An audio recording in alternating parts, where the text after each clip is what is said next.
R&B Money. We up. Thank Valentine. We are the authorities on all things R&B. Ladies and gentlemen, I'm Valentine, and this is the R&B Money Podcast. And today, you know what? They say black people can't swim, but I know they can, because I can. And somebody writes about swimming, and she's black. So, all you hooligans, act normal today, okay? If not, she's from Florida, and you know how South Florida get down. Without further ado, I'm going to introduce you to someone that is very special. Today, we're going to do something a little different.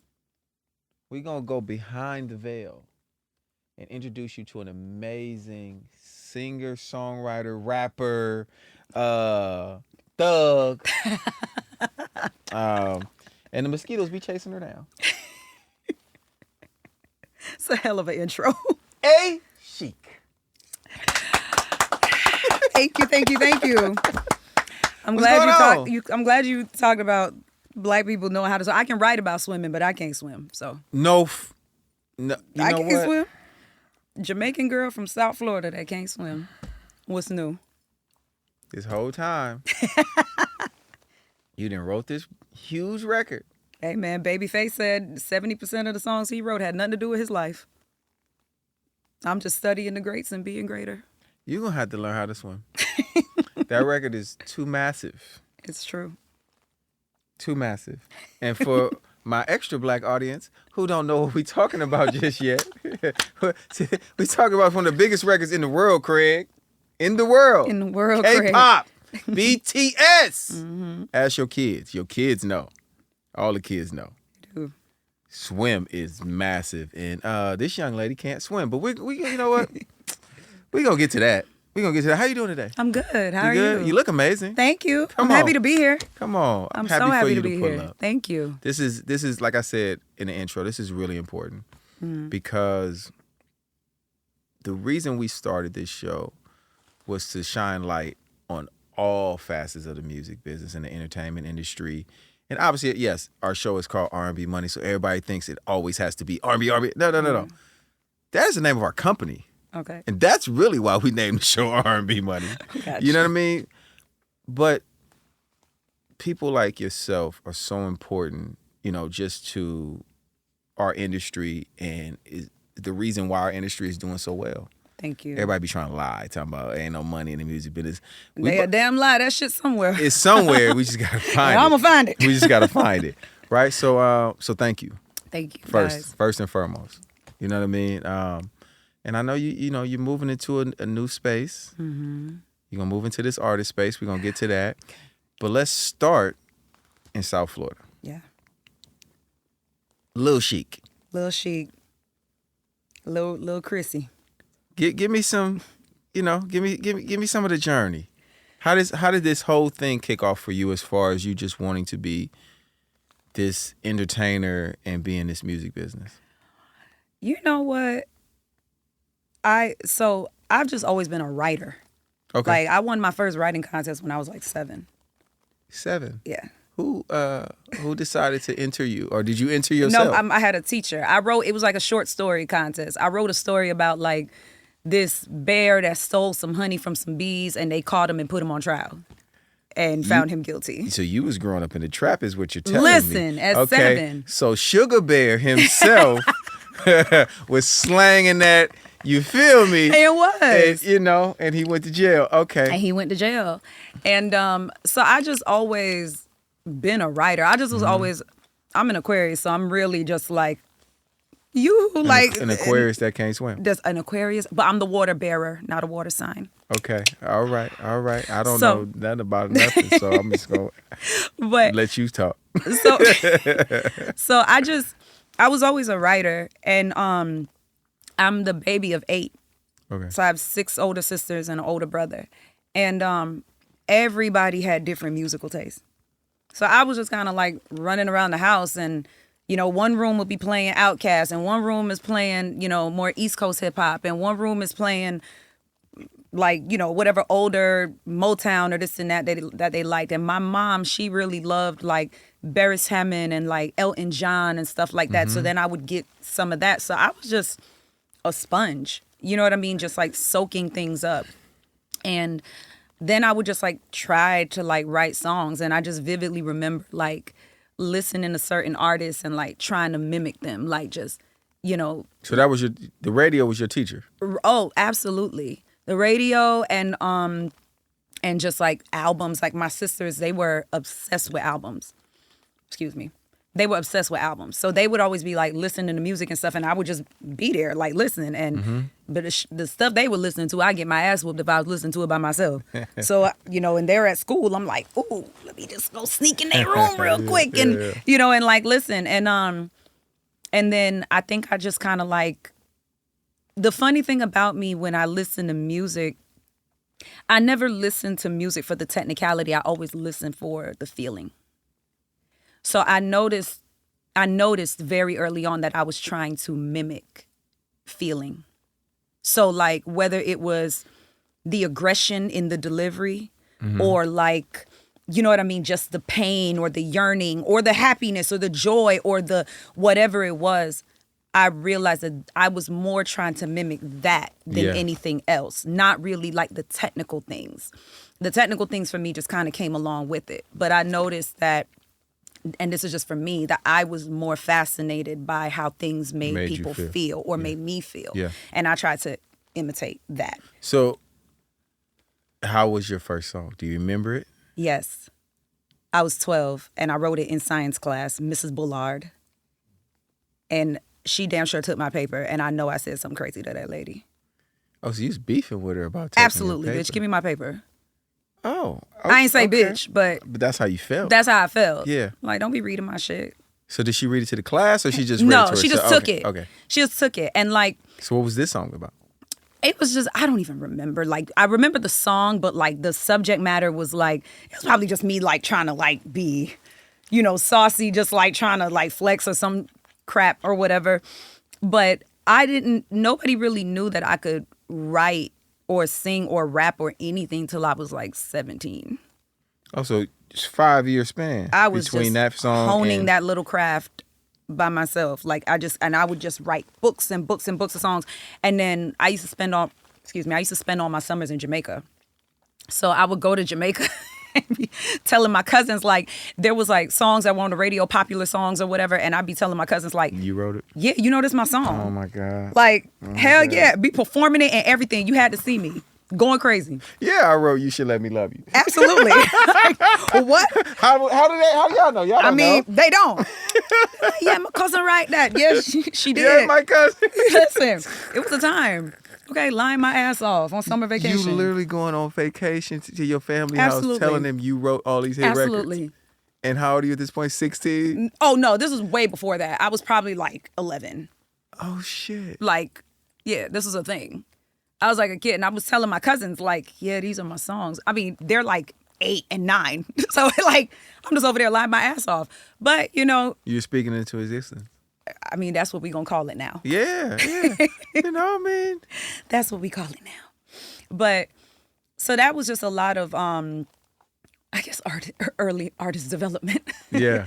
And then I never I really wasn't taking music serious. Like, I did everything but music.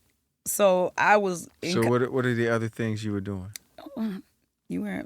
Who sent you? Ah! Oh, I thought you just meant you were just hanging out and shit. Okay. Yeah. No. I'm joking. Yeah. No, but I did like... South Florida city girl herself is here. Man. Look, man. We listen, we don't judge.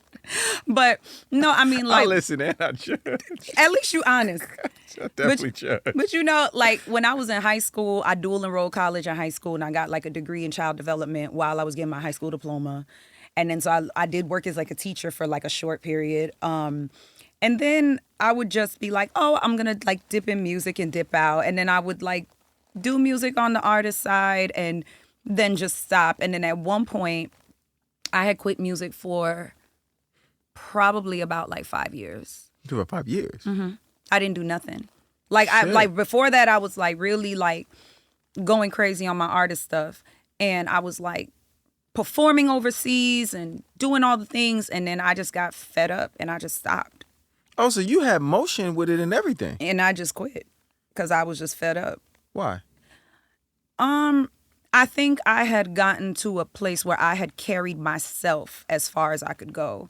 And one thing about us as artists, we will DIY ourselves to death. Yes. Like that whole shit about, oh yeah, like I did all this shit. That shit is not a flex. Like, I don't believe in burnout culture. I believe I'm a hard worker, don't get me wrong. But for me, it's like you can work yourself to a point where you're just busy and not productive. Yeah, it's the hamster wheel. It's a hamster wheel. And I feel like I had kind of gotten to that place where I was just doing shit. And it's not that it's not that things weren't like moving, because they were, but it's like as things are growing, it's like things are growing, but my team isn't growing because I'm still trying to balance everything on my own. And I didn't know how to ask for help. And the people that I would ask for help, it was like, they can't help you, you know? So I just got annoyed and was like, fuck this shit. I'm done. And at this point, purely artists, you're not writing for other people. I didn't know that was a thing. Wait, but you told your people you wrote No. songs I did it. Well, hold on. See, that right there, that's me just lying at like age 11. But real shit though, right. I didn't even know how to even I didn't know it. songwriting was an occupation. I didn't know that. I fell into songwriting. I didn't actively pursue songwriting. So South Florida really is its own world. Absolutely. Huh. You did not know that was an occupation. Like this was something you could do with your life. No. I thought that I thought the artist was everything. Right. I didn't know that, like, there's a room of people, and I didn't, and hence why I ended up getting burnt out. I didn't understand the collaborative process. I didn't understand that things take a team. I didn't understand that. Did you not know anyone who had ever been in the music business at this point? No. I don't come from a background of music. I come from a background of hustlers and hard workers. Yeah. You know, like, I'm Jamaican. You know what they say about us? We gonna have 5 jobs minimum. That y'all can cook? That's all I know. And that. That's what I know. That's what I know. But, you know, so I come from hard workers, but I don't come from like this musical background. I'm the first in my family. How did your family take to that? I have the most supportive family on this planet. That's dope. My family is fucking incredible. Yeah. My mother is, if I tell my mama I'm jumping off a bridge, she gonna be like, well, it look kind of high, but me trust you. She gonna be like, where should I be? Do I stand over there? You want me to film it? Like, yeah. My family puts, like, I've only been able to operate at the capacity that I have because my family is so supportive. And you the baby. The baby. It's just something to that. Yeah. Yeah. No. I get it. All right. So you quit. Yeah. I ain't gonna ask you what you done. What the things that you were doing after you quit, because I don't have no wire. I'm not wearing one, and I don't want. I don't want to be put in that box. So Thank God. When you come back from what is it? A sabbatical? Is that what we'll call it that? Yeah, from your sabbatical, and you come back into the not even the music industry at this point, because you don't feel like you're in the music industry. You're just doing music. Well, I didn't even come back. I got dragged. You know what? That's what happens with talented people at times. We identify them and say, hey, you need to be over here. Well, that's also what happens when you think that you're going to control a destiny that was written before you were even a thought. And that's what that time in my life taught me. I went to Atlanta, a place that at first I was like, I'm never going to Atlanta. I had nothing against Atlanta. I just was so South Florida. Like, I'm not going there, you know? And I ended up going to Atlanta to visit. And I was like, who do I know here? And there was a producer named Needles. My brother. Great person. Amazing. Great person. Somebody that I could do a whole podcast on just how amazing he is. But I called him and I was just like, hey, I'm in Atlanta visiting. And he was like, come to my studio. And I was like, okay. So I pull up on him and he was like, where the fuck you been? And I'm like, man, I've been In the trap. doing bullshit, like bullshit. And he's like, so he was like, you had all this motion. Like, I was excited and then you just disappeared. And I was like, because I'm tired. And he was like, absolutely not. Were you going by Chic then too? Or no? I was always, it was always Okay. Chic. Yep. Okay. But I was just like, I'm tired. And he was like, nah, we not doing that. He was like, go to Florida, pack your shit and get back to Atlanta now. Oh, shit. And I was like, what do I have to lose? Nothing. So I went to Miami and packed my shit and moved to Atlanta. Oh. Okay. So now you're in Atlanta. Mm-hmm. 'Cause I thought she was gonna be like, oh, I don't know. You took it. You said, I'm coming. Let me tell you taking this something. opportunity. I don't got no kids yet, no husband yet. There's no reason. You know what I mean? Got you. When you don't have certain things, it's like it ain't. If you have an excuse, that's self-made. You know what I mean? Like Right. for me, it was like, what's the real excuse? There is none. There's none. You know what I mean? So just do what the man said. Go pack your shit and get back here. When you come back to Atlanta now, when you go pack your shit, Mm-hmm. the intention is to be an artist or to be a writer now? Now Artist. but Still. Still artist. Still hyper focused on that. Because Needles for him, it was like, I saw you perform overseas. I saw you do all these things. So I know what you're capable of. So we need to hone in on that. So I'm like, all right, cool. So we're doing that. And in the midst of us doing all of that, he would play the music for people and they'd be like, who's writing for her? And that was the first time I had ever heard that question.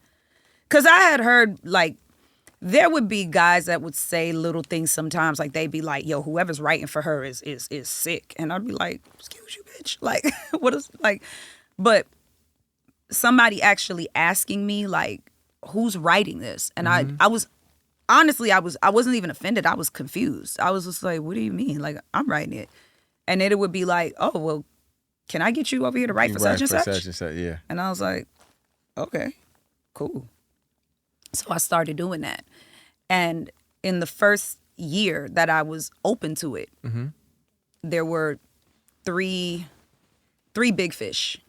Okay. And with the people at the time who it was, they were massive artists. But the albums, they cut my records, but the albums never came out for whatever reason. Mm-hmm. But what it let me know was that I was on to something. I wasn't even upset about the albums not coming out. I was just like, oh, it was a proof of concept for me. It was just like, oh, all right, like I can on that level. I can do this, right? So that's when I was like, all right, let me just take it a little more serious. And then COVID hit. So when COVID hit, do you go back to Florida? No, I was still in Atlanta. You stay. Because, baby, Atlanta was open. Florida was Atlanta was Florida open. was closed? I thought Florida was open too. I like Atlanta. Nah, niggas was still smoking hookah. Listen. Blowing hookah in each other's face and Listen. shit. Baby, Atlanta, you had to be there. Nope, I didn't want. You nope, had I to wanted be no there. parts. I wanted no parts. Atlanta was a crazy time. COVID in Atlanta was unmatched. Unmatched. Yeah, because I'm sure them what was them shits, the PPPs and all them. Yeah. The people were outside, honey. Yeah. They was outside. And the money was flowing. And the money was. And times were being had. Listen, so during that time, I mean, I stayed in Atlanta, and I was kind of in a limbo. I didn't really know like what to do. I was just still like working on artist stuff, and but no one was really doing sessions, and you know what I mean. And then there were like the Zoom sessions, but I personally am not a fan of those kind of sessions. I feel like they're not really. There's just something about person to person, like you know what I mean. Like the Zoom sessions for me were just like, So I didn't really know like what was happening. And then a good friend of mine, Chris Patterson, that's my dog, shout out to him. He hit me one day and was like, yo, this is probably, I want to say we were like like not at like the beginning of COVID. This is like 2021-ish. Excuse me. And he's like, yo, do you want to go to LA and do some stuff for Insecure, the show? And I was like, okay. Like, I'll do it. But he was like, the only thing, though, is that, like, you got to be vaccinated. And I was like, shit. Because I didn't get the vaccination. And then I was like, you know what? Fuck it. Because at that time, they were making us feel like COVID was like going to be here forever. Yeah. So I was like, well, it's either going to be I'm never going to work in this town again or, I'm going to go get this little vaccine. So I was just like, fuck it, let me just go get it. So I went and got it. And then I went to a camp that Issa's company Radio had for Insecure. It was for season 5. And as I was there, I was like talking to this guy. And, I'm just talking. We just talking about food and whatever else. And I'm like, yeah, because, I'm from South Florida and, I'm like Jamaican and, I love Haitian food and I love this and that. He's like, oh, I'm Haitian. I'm like, oh, cool. We just talking. So then I get a call like an hour later and was like, hey, you were just talking to a guy named Philippe. And I was like, yeah. And they were like, yeah, Philippe is like the head of music supervision for her company. They got a new show coming out called Rap Shit. And you must have told him you were from Miami and he really wants you to be a part of. Oh, shit. And I was like, oh. Just being willing to talk to somebody. Just being willing to talk and just being like, not being an asshole, like just being respectful, just like having an identity that exists outside of what you do for a living. Because that's another thing. Like some people don't even know how to hold a conversation outside of their job or their occupation. Yeah. And so I was like, okay, cool. And I stayed behind and we started on Rap Shit season 1. And so I was like the main pen behind the character Mia. So these are in a sense, your first placements. Yes. My very, very, very, very, very first placement was the Georgia Lottery. I wrote a jingle for the Georgia Lottery. That's a fun fact. But after that, yeah. No. We ain't just gonna breeze over that. You was writing jingles? I was writing jingles. Gotta start somewhere, man. Can you sing the jingle, please? No. Come on. Oh, I gotta hear the jingle. Or at least tell me what was you saying? They had a character named Aunt Edith. She was like this 90-year-old lady that hit the jackpot and was going crazy. She was buying like pink poodles, diamonds. Like I had her out here stunting. Like she was flexing. It was like, oh my God, out with my ladies, manis and patties. What was it? Damn, Aunt Edith made it. Walking around pink share, walking around jet set in pink poodle diamond wearing. Like she was really doing this. She was performing into everything. Wait, what? She was. There's a real character. Yes, she was an actress who went and started performing. Yes, and I had to vocal produce her. I was vocal producing this. She was like 85 years old, somewhere around there, I think. Man, shout out to Aunt Edith. Aunt Edith was going crazy. She was performing this shit at the Hawks games. Only Atlanta. Only Atlanta. Only Atlanta. Only Atlanta. It was something, yeah. Okay, so, the show is called R&B Money. Mm-hmm. What did they pay you for Georgia Lottery jingle? Do you remember? I don't. It wasn't a lot of money, though. But at that point, I think for me, it wasn't even about the money. Mm-hmm. It was like, look, I am a firm believer in you have to earn your no. Okay. I live by that. You have to earn your no. When you are trying to get somewhere, you better, if somebody say, I need you to write a song out of a squeaky chair, you better do that shit. You at least try. Listen, do everything at least once. As long as it's not, put you in a compromising position with your integrities, your morals, whatever you stand for. Mm-hmm. I don't believe in that. But you get that call 1:00 in the morning, hey, can you come to the studio? You better get your ass up. If your opportunity for something, because when I did that for the Georgia Lottery, even though it was like, now you laugh about it and you're like, oh, whatever. But at the time, it was like, oh, wait a minute. Like, this is existing on television. Yeah. It's existing in a place.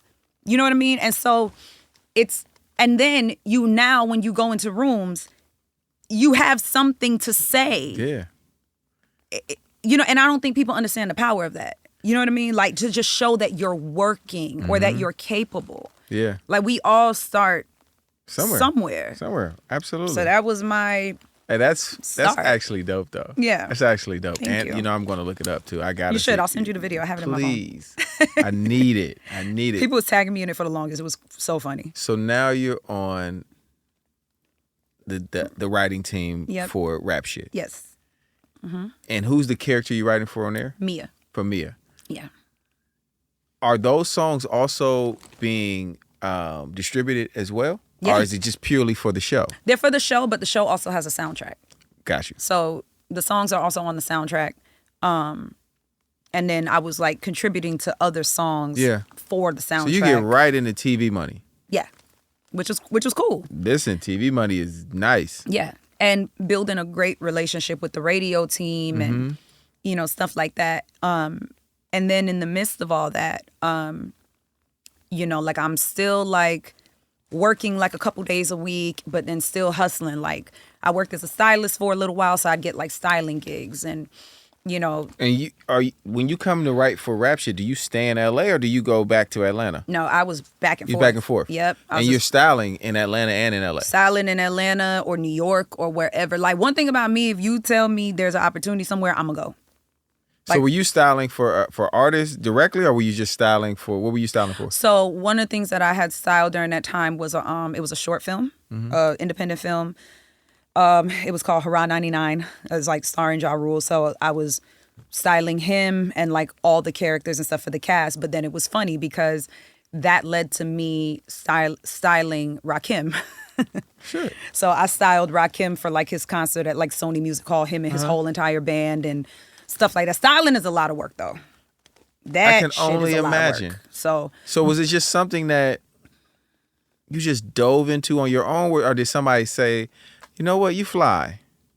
Would you mind helping us with this? You know what it is like I'm a multi-hyphenate, right? For sure. Yeah. And the thing is, I'm more than being a multi-hyphenate, I'm determined. So if somebody says to me, if I want to know how to do something, a lot of things that I learned how to do came from me just not having the budget. So when I learned how to style, it was because I couldn't afford a stylist. Right. When I was writing my own music, is because I just thought that's what it was. You had to write your own music. Mm-hmm. And anything that I do is just because I'm like, oh, well, I want this. It's really a no-brainer. It's like, I want this. How do you do it? How do you do it? It's really simple. You know what I mean? So, and then opportunities just kind of go, one thing leads to the other. You made sure you were always there. For always the opportunity. You always showed up. Even the ones I didn't want to do.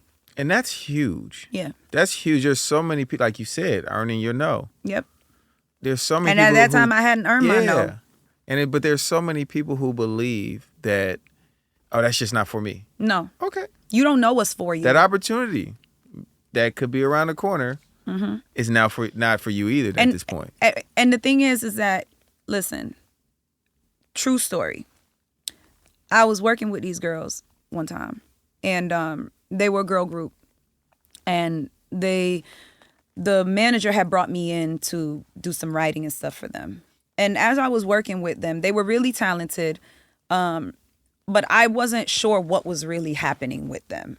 You know what I mean? Because they were still developing. So I wasn't really sure of what was happening. So I was just like, whatever. And then sometimes when you're working with artists that are still developing or whatever the case is, especially if you don't have a background in the business, it's hard to understand the pipeline and understand what it takes to develop an artist, and that, the quiet moments are normal, or like the building is not as exciting as you might think it is. So I would just go to these sessions and do the work, and no matter what, if I'm in the room, if I say I'm gonna be in the room, I'm not gonna come in there and be half-assed. I don't care if it's a big artist, a small artist. You're giving your best. I'm giving it my best because I agreed to be there.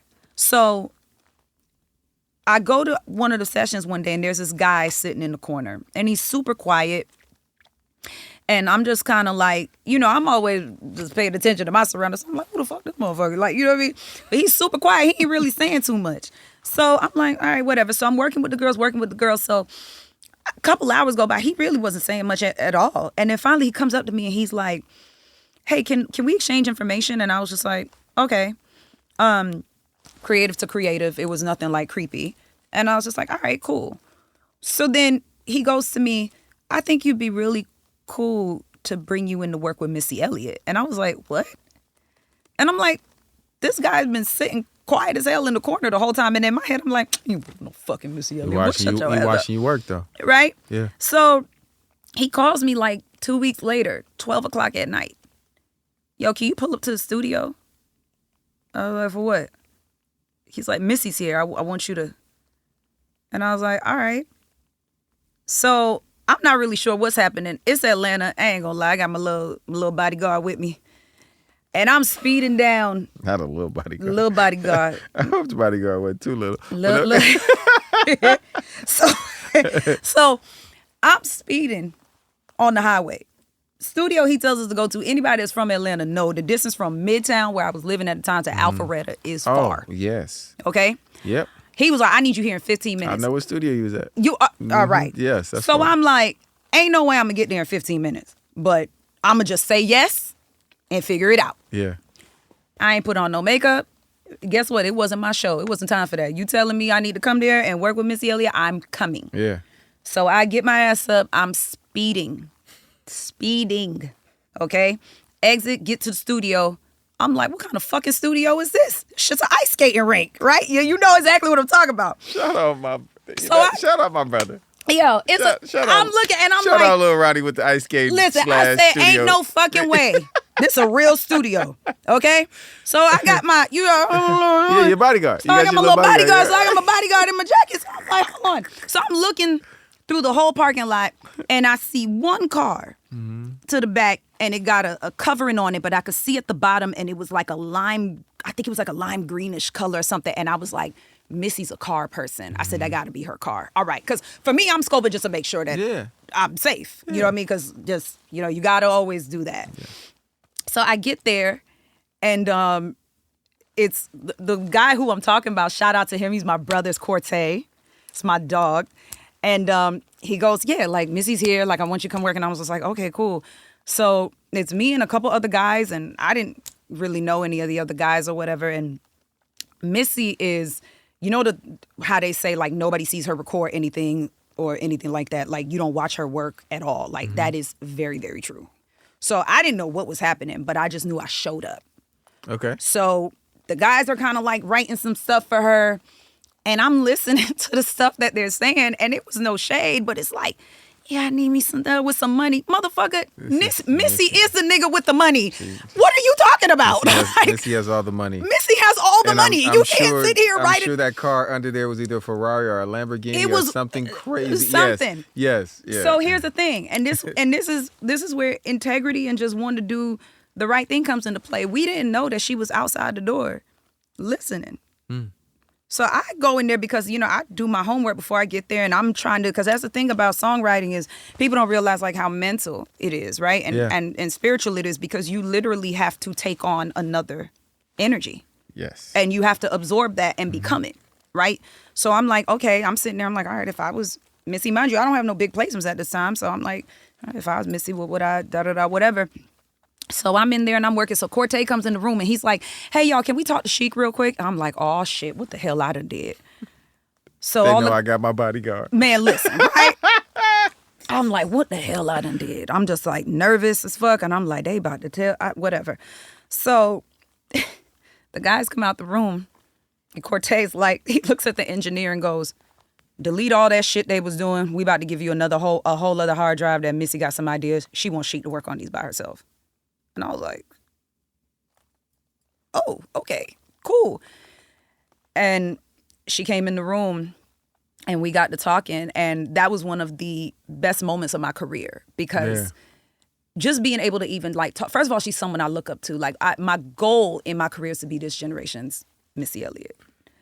In terms of like, and I got some big shoes to fill and a long way to go. But in terms of how she exists as a creative, whether she's in the back or in the front or a producer or a songwriter or an artist, and just her creativity and how she pushes, like Missy, and even with her, like how she started, you know what I mean? And everything, like being able to sit there and just talk with her, and she gave me a piece of advice that I still take with me till now.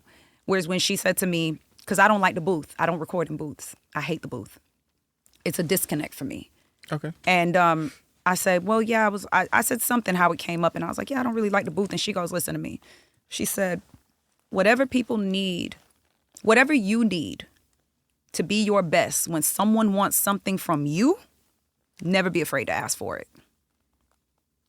And she was like, it don't matter if it's white M&Ms, whatever. She said, when somebody asks you for something, whatever you need to deliver at your best, don't ever be afraid to ask for it. I've taken it with me. I will continue to take that with me. And it's just the truth. Like, if I know that I require this to give you, because if I come and I'm doing bullshit and I'm not asking you for the things I need, whether it's that make you comfortable. I'm glad you didn't need like 5 baby doves. All you asked for was tea. That's today. all I asked for, and I haven't even, it. That's it. That's all I needed. That's it. I'm easy. So she taught me that, and again, like, shout out Corte for that. That's something that I take with me, like, throughout my career, and I've been able to pass to like other girls, you know what I mean? Because as women, sometimes you're very afraid to ask for things in the studio, or you're just afraid to rock rooms, to shake a room. And it's like, you're not shaking a room by telling somebody that, this is not loud enough, or this is not this, or it's like, what do you need? It's okay. Do you need everybody to get out? I don't work well with 1 million people in the room. Mm-hmm. I think it's important just to let women know that you guys have earned the right to be there. It's a reason why you're there. Exactly. So if you are in that room and you've made it to that room, your presence has to be felt. It has to be felt. And the thing is, to me, I can listen to records and I can tell when there's no female energy in the room. Female energy is a thing. Absolutely. It is a thing. It's a balance. It's a balance. And you can hear it a lot of times. Like, there's songs I can hear that were written for like women, and the female artists, like, they sing them or whatever it is. And there's certain lines I'm like, boy, good and fucking well, don't no woman talk like that. Right. Like, we don't speak that way. Right. You right now, from a perspective of how you wish a woman would speak to you. There's that too. That's not how they talk. That's how you wish they would talk, and that's different. But I think, from a writer's perspective, as a man who's written a lot of records for women, I just always ask questions. I've always just been inquisitive about whoever I'm writing for or with, to just be like, okay, how do you feel? How did that feel? But that's a lost art. What did you talk about? Like, what did you say when you found such and such? Mm-hmm. Like, what's your real reaction? But that is a skill and a gift in itself. Because that approach, I learned that from watching Jimmy Jam and Terry Lewis interviews, right? And I heard the story of when they had Janet Jackson and they were working on, they didn't know what they were working on at the time, but they knew they were going to work with her. Yeah. And they spent a few days with her, going to the movies, all the things, and finally they asked her, if you could have anything you want in life, what would it be right now? Her answer was Control. And they wrote the Control album. Yeah. And so when I watched that, I was like, oh, this is how I want to approach things. And I'm going to tell you something. I personally think that has contributed to a lot of my success, is because I know how to respect people as individuals. I don't go into a room just assuming that you like sushi, or you want to be with 8 dudes or this and that. There's some girls that I've gone into rooms and I'm always having conversations, and by the time I'm done talking to them, I'm like, girl, you sure you don't want to do gospel? Because I don't know if this is for you. And like, but that's what, but people feel seen. People feel seen. And at the end of the day, there's a bullying that takes place sometimes from producer to artist or songwriter to artist, where it's like, no, you need to say this. And it's like, they don't need to say shit. That's not your job. Your job is to go in there and bring out the best in them. Yeah. You don't know them like that. I don't care what the fuck you read on the internet. People see it in stories all damn day. For sure. So it's like, why are you so afraid to ask a fucking question? Just ask them how they feel. You know what I mean? Like, do you want to talk about this? Do you want to talk about that? Do you whatever it is, but respect people's individuality. No, for sure. And I think everybody says they want to be collaborative until it's time to collaborate. Mm-hmm. Like, truly.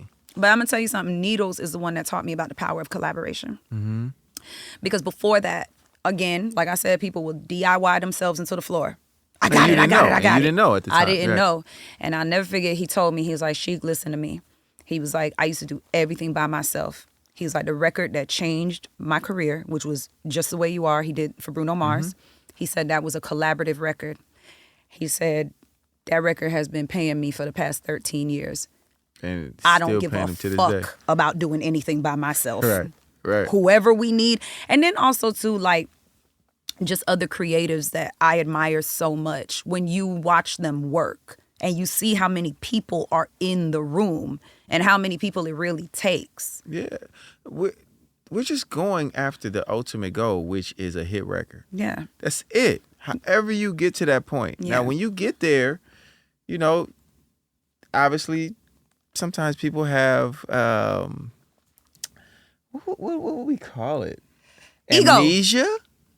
I won't even call it ego. I just call it amnesia. It's a little good old about amnesia. who did what and how it was done. Ooh, child. You know, but that's why I'm also like, especially since I got you here, even just the business side of it. I am an advocate for handling the business day of. I know it's tough. It is. But I tell you young writers and older writers, shit, but you young writers, get that split sheet done. Yeah. Get it done. Yeah. Have everybody sign their signature on it. Y'all don't have to argue about it. Right. But when those publishing splits come in at 117%, that don't fucking exist in a song. No. Motherfuckers. It don't. Imagine I asked if I could curse on this podcast. I'd be cussing my ass off I on love here. it. But that's the thing. Those are the things that really make me cuss and make me mad. Ain't much that make me mad. Oh, no. Right? But I hate that. Yeah. When it's hard. now, okay, the song is out and now that don't even, it doesn't add up to 100. It's beyond 100%. Yeah. No. And also, too, they're hard conversations to have. Yes. But This- easier if it's on the table. Early. And even if you don't want to have it, that's what you got a team for. Right. You know, but if you're at an early place where you don't have the team, you cannot be afraid to have those conversations. And I'm going to tell you this. Anybody that gives you any kind of attitude, backlash, or anything about trying to have that conversation don't mean you will. Anybody that is like, you know what, cool, I got you, like, you know, whatever, it's like, all right. But anybody that's like, why are we talking about, it's like, you just, they don't mean you know well. You know what I tell people, and something I live by. I'm important, and I am an asset. And the worst thing I can do to you is not work with you. That's it. That's it. I ain't got a beef with nobody. Okay, you know what? I'm gonna take less on this one. Yeah.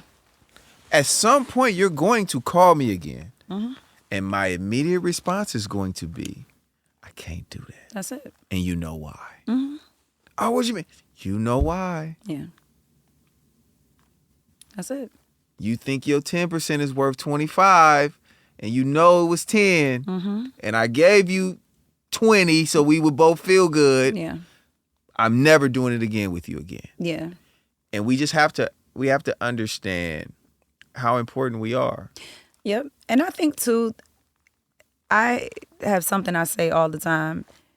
Eddie Murphy and Will Smith don't have a movie together.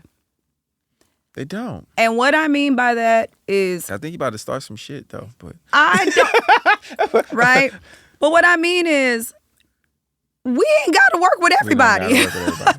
We don't. Like, And we can Eddie all be Murphy and Will successful. Smith don't have a movie together. Right. And they are both successful, iconic, At the highest legendary level. at the highest level. And it Yeah. doesn't mean they have beef. I don't want to make it seem like something's wrong. It probably just happened that way, right? But this whole notion of like, no, everybody got to work with it. It's not like that. Like, you should, in the beginning parts of your career, like, or even sometimes, you know, like, do the session. But if a shoe don't fit, it's not the end of the fucking world. Because you're the fool if it happens to you again. That's it. You are. And the thing is like, there's a precedence that you set very early in your career, and people talk. And if you are not, and I'm not saying you got to be nasty, because I don't believe in that, but you do need to be assertive and you do need to be serious about your business because people talk. And if somebody gets over on you and then they're a part of something else and they see that it'd be like, oh, well, they ain't finna say shit. Or like, Right. So pardon me, but you have to, it is your responsibility to decide how you want to be handled in this business and how you want to be respected and what you want the trajectory of your career and what you want your career to look like. Like, that's nobody else's job. If you sit there and, continuously take the short end of the stick, you can't cry about always getting the short end of the stick because you the one taking it. Right. Because they're going to try everybody. How long did it take you to start understanding the business? Ooh, baby. I'm still trying to understand the business. I love that honesty. I don't think any of us fully know it. It's such an ever growing and ever changing and evolving business. Like just when you think you figured out streaming, a new login, you know what I mean? Right. Just when you think you figured out, this is how blah blah blah blah blah. It's just constantly growing and evolving, and you'll do things for a long time and you'll think it's normal, and then you get into another situation where finally somebody's actually being honest, and you're like, wait a minute, the whole time. So sometimes you're getting jerked around and you didn't even know it. Didn't even know it. You know what I mean? So I think I'm constantly a student. Constantly a student. Yeah. You know what I mean? I don't know everything. And any day that I feel like I know everything, that's the end of me. Because you don't. Yeah. You know what I mean? I know what I know. But if you know what feels good. And I know what feels good. And if I don't know something, I'm not afraid to ask questions. I'm not afraid to go do some research. Yeah. You a fucking idiot if you want to sit there pretending like you know everything. You only hurting yourself. Like, just ask. Just ask. Yeah. Because as much as there's like messed up people in this business, there are incredible people in this business too. Yeah, I agree. There are. I have some of the greatest people I know in life I met in this business. So there's this whole thing about like, oh, the business, and the business is messed up, but everybody's not fucked up. There are people that will tell you what you need to know. It's just life. It's life. You're gonna meet good people, great people, bad people, horrible people. Like it's levels to all of it, and there's always another side of it. Yeah. But it's something that you said earlier, even with like you said about writing records. You wrote records chasing a feeling. Mm-hmm. We also have to do business chasing a feeling. Absolutely. If it does not feel right to you, it's not right. It's not right for you. Yeah, for you. It could be right for someone else. But not for you. But for you. And I think we get away from that. Because some people are like, oh, man, well, so why did you do that deal? They offered me more money. And now you're fucked. Yeah. And now you feel fucked. And you feel like they fucked you over. Yep. But truthfully, they might not have at all. It might not even been a bad deal in itself. It just may not have worked for you. Because the things that were in place where the more money was over than where the feeling of somebody who's going to fight for you. It could be somebody coming up to you like, you know what? I rock with you, but I only got this. Yeah. But you also have to know what your needs are. Yeah. Like anytime somebody calls me and asks me for advice, the first thing I ask them is, what are your goals? What do you need? Mm-hmm. There's some people that need the money and they don't care about the back end. And if that's what your goal is, you gotta remember that though. Yeah, you gotta remember that. You gotta remember that when it dry up. Yeah, you right? gotta remember that. I needed that bread. I needed that bread, and that's why I made this decision. Hey, my first deal, I needed that bread. Listen, I don't care who you are. There's not one creative that could ever tell me they ain't fuck up their first bag. Yeah, we have all fucked the money up at least once, at minimum one time, twice, or three. Twice. Listen, but it's also a driver, right? Or no, for real. Like it's motivation. Yeah. And that's why when people be like, well, why did they buy a plane? Because the cars wasn't getting them out of bed every day no more. No. Let's just be real. Yeah. Niggas is like, listen, I'm trying to figure out how to buy this G5. Yeah. So I got to work a little harder. Yeah. You know what I mean? Things have to motivate you, whatever that is. So sometimes going broke, it motivates you.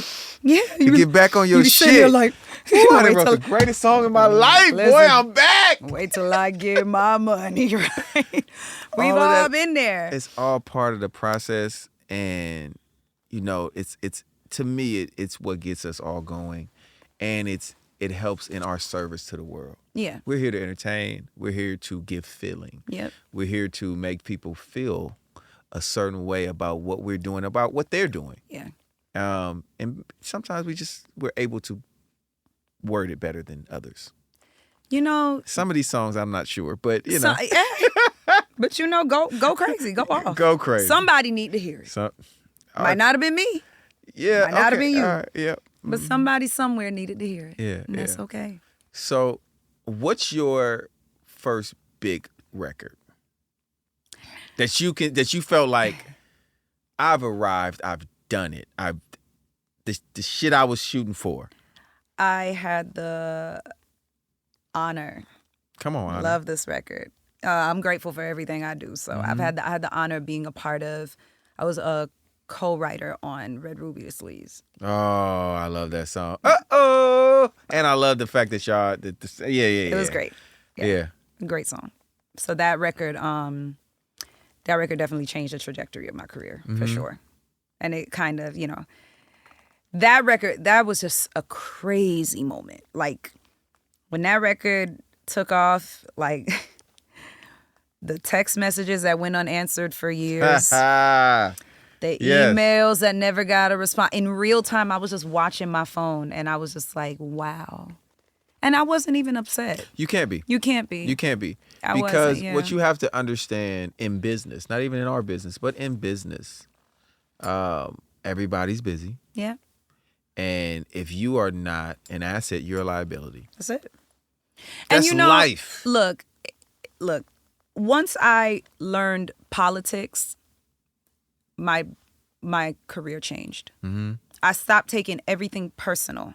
Because before you learn politics in this business, you will think something is wrong with you, right? And I ain't gonna lie, some of y'all suck. But for the ones that you're good and people are constantly hearing your shit and it's like, damn, this is hard. Mm-hmm. Listen, there's been times I remember that I would hear a song and I'd be like, man, I was gunning for the same thing. This is trash. I know the shit that I did was better. But when you start realizing who's connected to who and who owes who a favor and all that other shit, you're like, oh, okay. So play ball. Yeah. Motherfucker. Like, you got to just play ball. You know what I mean? You have to figure out what your strategy is. For me, my strategy has always been movement, right? Like I was raised in church. I go to church. So everything for me is spiritual. When I read the Bible, in the Bible, every time God was doing something, he made them move. It was never intended for people to stay in one place. So what people would probably look at for me and call instability, I don't give a fuck what you call it. I know what God told me. So if God told me to go to LA, that's where I got to go. If he told me to go to Atlanta, that's where I need to be. Yeah. And every time I was obedient to my calling, my life changed. Yeah. So Atlanta, shout out to Atlanta. Atlanta is literally one of the greatest cities on this planet. I love Atlanta. Atlanta changed my life. The people that I met in Atlanta. And the food is amazing. The food's amazing. The people are amazing. And Atlanta, no city supports young black ambition like Atlanta. No city supports it. Like, You sound like Tyrese right now. It's just the truth. He be preaching for it. Like, listen, Atlanta should give Tyrese a statue. A statue, a star. I didn't know y'all got the stars now y'all doing. Give Tyrese one because he be... It's the truth. Write him a jingle. I will. Write him a welcome. Come to Atlanta. Listen, something. Jingle. But like Atlanta's a great city. And when I was in Atlanta, I did a lot, but I knew that if I wanted to get to the next phase of my career, that the next phase of my career was going to be in Los Angeles. And so I had to make that move. So let's talk about Los Angeles. Let's now. talk about it. We in LA. It's cracking. Yeah. But before you even get here, or when you get here, after you get your first big hit record, did you buy anything stupid? No, not yet. No? Not yet. Not yet. Not yet. Heavy on yet. Ah.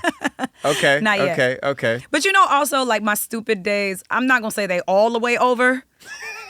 Hey, listen. We all got some bullshit Yeah, left I in be us on at some bullshit. point. I be on bullshit. I looked at my sock drawer one day. I said, no way. Why got all these fucking I $300 socks? start adding up the socks. Yeah. And the cost of socks. I said, no way. Listen, hey, everybody has their thing, and socks are your thing. We're not gonna. That's just my thing. No. That was just something. Listen, I'm helping It's you just with something. an excuse. Nah, I don't need it. I'm grown. I'm tired He's of like, I'll making take accountability. What? I was like, this is stupid. Yeah. Jay. I love it. I love All right, it. I'm gonna I wear love a these good. ones today. Exactly. I love a good dumbass moment. I'll take it. All good. So when you get to LA, Mm-hmm. you're already moving. Have you done your publishing deal yet? Yeah. You did your publishing deal in Atlanta? I did it. Yeah. I was still living in Atlanta when I did it. And when I did my publishing deal, I opened a coffee shop. Oh. What made you do that? I love coffee.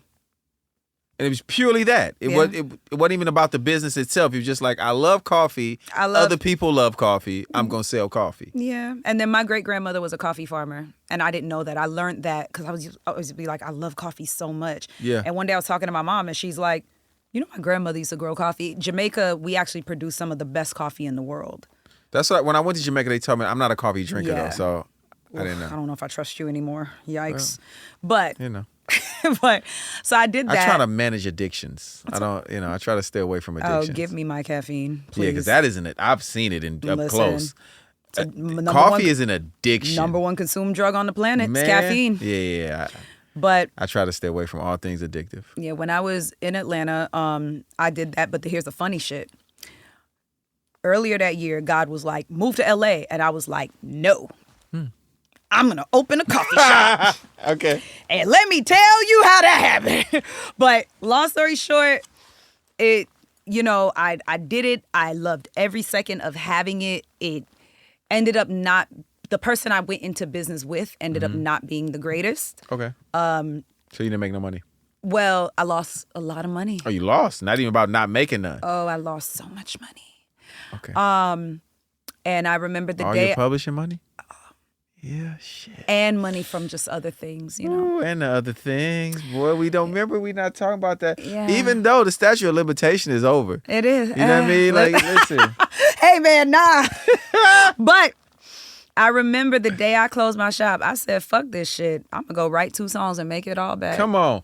You know who told me that? And I'm about to tell you, you can use this because I'm sure he's fine with it. He said, Jay, you know what? Sometimes you got to charge it to the microphone. E40. Come on. Shout out to him. to Earl Stevens Shout himself. out to Earl Stevens. He said, flat out, we was talking about something, wins and losses. You know what I mean? Some money that I invested in something. He said, yeah, charge it to the microphone. Yeah. It is what it is. Because I'm going to do another one. Absolutely. It was the time of my life, and I was proud of myself for having a goal, having a vision, and doing the thing, but What was the name of the coffee shop? It's called Grind Time. Grind Time. So you had a good name and everything. Yeah, I like it. We used to print song lyrics on the lattes. It was a whole music kind of, it was great. And I loved having it, and Atlanta was so supportive. Like, so many people would pull up all the time. It was great. But, I remember the day that I closed it. I'm like a strong person, so it's like very rare that people ask me how I'm feeling. So when I closed it, I think everybody was like, oh, well, she must have another thing up her sleeve. Like, she's going to be fine. And I was like dying inside. This was my baby. Like, I closed it. But I remember sitting there and just being like, God told my ass to go to LA. And I just did what I wanted to do. And then I was like, well, what you going to do now, bitch? And I was like, might as well take your ass to LA. And so 2 months later, I moved to LA. Damn. Yeah. But yeah, I was about to say, I already know about But I moved to LA and caught the #1 record in the world. And if that coffee shop didn't go sour, I wouldn't have had that because I didn't have any plans on ever coming here. I was at a place you where were content in Atlanta. Oh, yeah. I was like, I'm going to buy a piece of land, build a house. My coffee shop, I'm going to expand it. I'm going to slowly... Were you still writing during that time? I was or you kind of slowed up? I was making my exit. And God was like, no, bitch, drag me right by the eyelashes, right back into this motherfucker. Oh, shit. He said, you're not done, girl. Sorry. So, okay. So even in that, because we've all been here, or at least I have, where you have these partners. You have these publishing label, whatever it is. You have partners. So how are they feeling? Because you've done this publishing deal, but now you're selling coffee. Ain't no publishing in coffee. No. How are those conversations going? Because we, you know what I mean? Like, the people that watch our show want to know how this shit really works. When you make a decision like that to say, I ain't writing songs right now. I ain't gonna tell you, I ain't really tell nobody. I was just like, what you thought I was gonna call them and be like, nah, I ain't writing no song? Yeah, motherfucker. Oh yeah, I got you. I got your money. Nigga, I'm over here doing payroll. Listen, when they negotiated my deal, the first thing I told my lawyer, I said, make sure I got a buyout clause in that motherfucker. Oh, you were looking for your exit from the beginning. From the beginning. Yeah. But I'm going to tell you what things have taught me over time. You do not have the power to stop what is for you. Yeah. And where you're supposed to be, that, oh man, I fucked it up. You don't have that kind of power. Like, how many times did I tell you I tried to get out this shit, that I quit, that I did, and God was like, Come on. come back. Yeah. And here's the funny part. And we'll get to this stuff, but even when I ended up doing my artist deal, that took me forever because I'm doing artist music and everybody's, who's writing for you? And I fell into songwriting and I was totally content with never being a front-facing artist again. But then the question flipped. Where's your music? Where's your music? I know you fucking lying. The amount of years That's how this shit goes. that I spent. That's how it go. And I literally got offered deals from multiple labels off of my references. Again, not something I was actively seeking. It sought me out. And I was like, you know what? Fuck it. Y'all giving trash motherfuckers checks every day. I might as well take one. Mine as well. I say that a lot. If y'all don't steal my shit, mine as well. Because what you got to lose? What you got to lose? And, you know. And clearly, God's not letting me out of this thing, so we might as well go all the way. We just keep putting the buyout clause in. We just keep putting the buyout clause in. Listen, know your clauses. You got to know what you want for your career. Yeah, and sometimes you want out. And sometimes you want out. But you know what? I think we have all wanted out at some point. I think I've wanted out maybe 3 days ago, but I'm out of wanting out. You are sitting with the king of the pivot. What? Nigga, Yeah. I will. Jay, so you just put out a song. Yeah. No, I didn't. No. Listen, man. I can't. I tell a joke. I don't tell a lie. Yeah. We all fight with this business. But at the end of the day, I'm happy to be here. And I'm grateful. And you're an amazing person first. Let's start there. Thank Above all. Thank you. You know what I mean? And your talent has been able to just shine through. Thank you. And so speaking of talent and shining through and these big records, how the hell do you get to Korea? How, what? You know, that's the old black man. Korea. That's the old black man used to say back in the day when he came back from, Not, you know what I mean? not Korea. I was over in Korea. You know what I mean? Getting to it. Listen, trying to tell I you. got 5 kids in Korea. That's They probably that's still the over OG, there. That's how OG used to talk, though. They used to talk. It is what it is. How did you get over there to write for these amazing artists in the K-pop space? So, funny thing. I didn't go to Korea until after I did all those things. I did those records here. Okay. So my first record in the K-pop world was Zen by Jennie. Mm-hmm. I did that with Plus. Another. Yeah. Yeah. Come on, that- Jenny. You just saying it like it. Yeah. Did that with you my gotta guy, spell Jenny in Plus. all capitals. I'm dead. Yeah. I mean, yeah. But we did Zen. And it was me, BB Borelli, Jelly, and Plus. Shout out to them, my Yes, co-writers and absolutely. producer. And the crazy thing about that was the day Plus called me, he goes, I'm at the studio with BB Borelli and she needs someone to collaborate with, but she wants like another girl. Are you available? I was at my shop. I was at my coffee shop. And I was like, I'm so tired. And I was like, you know what? It's one session. It's not going to hurt. I mean, you could always just take an extra little espresso Take shot. an espresso shot and go. And zoom out. So I ended up going, and that was where I met Nicole Kim. She A&R for Jennie at the time. Okay. And, BB and I, we were there, plus like just having a ton of conversations and everything. And through the conversations, again, the importance of conversation in the studio, through the conversations came Zen. Jenny would always do her interviews and talk about how Zen was like her favorite record. And Zen means a lot to me because it's a record that's really about like empowerment and really just like fighting through the bullshit. And even the way it's written is really poetic. So I personally didn't think she would like it, but she loved it. So Zen came, Zen did very well. Yeah. Nicole calls me the following year and she's like, hey, Chic, would you want to work with BTS? And I was like, girl, is water wet? But, I didn't say that to her. Keep going. I'm like, oh, yeah, sure. Like, yeah. And I work with them all the time. Oh, yeah. I'll see if I have time. But so she was like, okay, cool. So a couple months go by, I didn't hear anything. And, I never get upset about things like that, because, again, when you learn politics, you don't take things personal. So I was just like, all right, whatever. So then she calls me a couple months later and is like, hey, I want you to do one day with RM. So I'm going and I'm like doing my research and I'm like, okay, he's a group leader. Cool. Yeah. Go to Conway Studios here. Mm-hmm. And the day that I got there, me and Derek actually pulled up at the same time.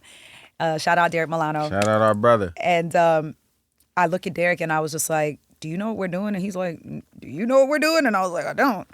So he's like, all right. So we get there and we're talking to them and they bring Derek to another room. So he was like doing whatever they needed him to do. And they basically said to me, like, one of the things about LA is that we have massive melodies and big production, but people really neglect lyrics.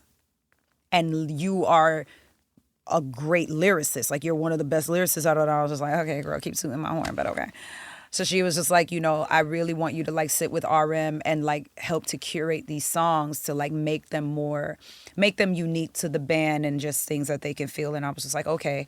So I sat with RM the first day and I couldn't really read him.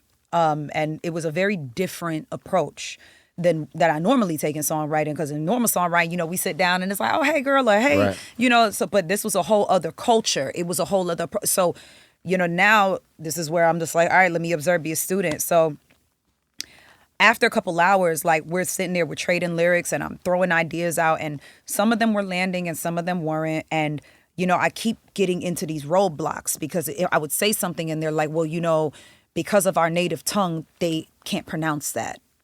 Or, that they have to stay away from. That's drugs, they can't say that. That's alcohol, they can't say that. Yeah. And then after a couple hours, he's just like, I'm kind of tired and I just don't really want to do this anymore. And I was like, oh shit. And I was like, all right, cool. So I was like, thank you for having me. Like, I had a great day with you and, I appreciate the opportunity. So in my head, I'm like, well, there's that shit. Like, that's over with. And I was only supposed to be there for a day. So I was like, well, that's done. So at like 3:00 in the morning, I get a text from Nicole and she's like, hey, I really need you for like the next 7 or 8 days. And I was like, what do you mean? And she's like, RM really, really loves working with you. Oh, you thought it was a wrap. And I thought it was over with. Yeah. But I was like, okay. So I'm like supposed to fly out the next day. I'm pushing travel around and I did all the things. And I was like, okay, I got the days you need, whatever. And she's like, all right, cool. So the next day they hit me and they're like, he doesn't want to work in the studio. He wants to work in a house. And I was like, okay, cool. So they rent us a mansion in Santa Monica. Come on. Rent me a mansion in Santa Monica. And I'm going to tell you something. I've worked with a lot of people. I've had the blessing and the honor and privilege to work with so many people. And this is no shade. But up until that moment. I mean, shade is coming. I was like, oh, these are superstars. I told you our shade was coming. And this is no, because this is no shade, right? But it's like. There's levels. There's levels. Listen, they could say they cold and it's 8 motherfuckers jumping out the vent with a jacket. Like, this was different. It's levels. It's levels. And I was just like, oh, he doesn't want to work in the studio. Cool. Let's just go get them a mansion on the ocean to finish writing Swimming. Because why not? Because why not? And I was just like, okay. Because cool. What did Missy say? Whatever you need to get the job done. To be your best. You better ask for it. you know, I'm shooting these podcasts on the ocean from now on. I That's don't know it. if none of this gonna fly away, 'Cause that's but what I'm makes gonna you figure happy. it out because I like the ocean. I know that's right. And we sat there and, you know, we finished Swim in front of the ocean. And then once I now started figuring out a rhythm, because again, in those moments, like, is one of my favorite quotes, is a Richard Branson quote. You get an opportunity and you don't know what to do, you say yes and figure it out along the way or figure it out later. Yeah. So I'm just like, now I'm studying the way that, you know, I'm actively learning him. I'm learning the rest of the band through him, but learning him as we're going. So now he's getting a little more comfortable. We move on to normal. And that's when I start asking questions like, you know, what is your normal? And that's when he's explaining their life. So when you watch a Netflix documentary and you see me and him there having a conversation, we're having a conversation about normal and, you know, what is normal for them. And that's where we were able to contribute to normal and stuff like that. So it was really a very interesting process. And then we moved on to like the other, you know, records as they went. So a lot of these records, they were started by like amazing writers and producers. So like, you know, a lot of these records were like Ryan Tedder and Livy Frank and Bo Knox and Sean Foreman, Derek, like a lot of people. So that's the thing about hit records is like they pass through a lot of hands in order to become what they need to become. Because when you're adamant about the hit, you gotta do what you gotta do to get the hit. There ain't a lot of hits out there. Yeah. So when you have ideas that feel like they could be something, but maybe you need somebody else's hand. Yeah. And that's the important thing, right? So the important thing is that, listen, if we got some chicken in the fridge. Okay, come on. Okay, if you got some chicken in the fridge and you take the chicken out the fridge and you thaw the chicken out and you put the chicken on the counter and the chicken's sitting in a bowl, but you don't know how to season it and to cook it. Yeah. You got to call somebody else to do it. Absolutely. Right? You season your flour too? Huh? You season your flour too? Depends on if I'm frying chicken or, you know, if I'm baking. That's what I mean. Yeah. I just want to You know, make sure. season my flour. Absolutely. Yeah, I was you got to season your flour. You got to season the flour. I just had to ask. Everybody you must. Everybody don't season their flour, which is wild to me. But that's why I our had to next ask. conversation is going to be while we're cooking because I can cook my ass off. Okay. So yeah, but you know, somebody else might come and season it, and the thing is, the person that seasons it might not know how to cook it. So now somebody else comes and they actually cook it, but guess what? They might not know how to serve it. And now somebody else comes and serves it. So we have this perspective or just this way of thinking that like somebody's job is more important or every job is equally important and every creative that's a part of the process matters. Yes. That's at least how I see it. Now you see it do the have same some way. people out there that and it's like that's on y'all. But I think that for me, what has contributed to my career is, look, this whole shit is like a vehicle. I know when I'm in the driver's seat. I know when I'm in the passenger seat. I know when I'm in the back seat. And I also know when I'm not in the damn car. Yeah. Knowing your lane, knowing your position, and knowing how to operate in that position when you're needed. Yeah. Don't be a me monster. I love being a part of things. That's it. But I think it's also, I grew up playing sports and I come from a big family, as you do. So I think when you have certain things that you just grew up not knowing any better, or different, it just becomes second nature to you to be like, oh yeah, well I assisted. Exactly. You know what I mean? I didn't do it by myself. No. And I'm cool with that. And that's okay. Okay. It's totally fine. And I think that, look, man, I always say this, like when ego walks in the room, God walks out. You can be as intentional as you want to be with the creative process, and the creative process does require intention, but you have to leave 2% for magic. You got to leave 2% for God. Like you need something that just moves in the air. You know what I mean? And ego cannot be present during that because you will stifle the process.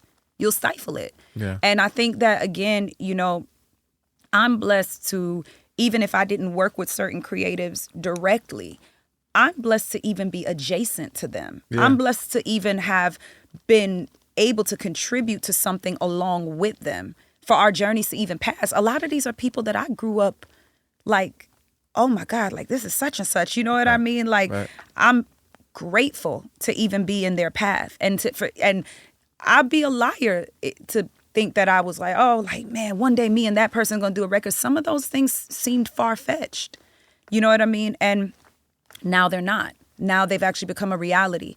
So I'm grateful for those things, you know, and I'll never, ever stifle the process or like, or even just like downplay people or diminish their contributions or try to make something seem like, you know, there's people out here running around with plaques for songs that they weren't even in the room when it was made.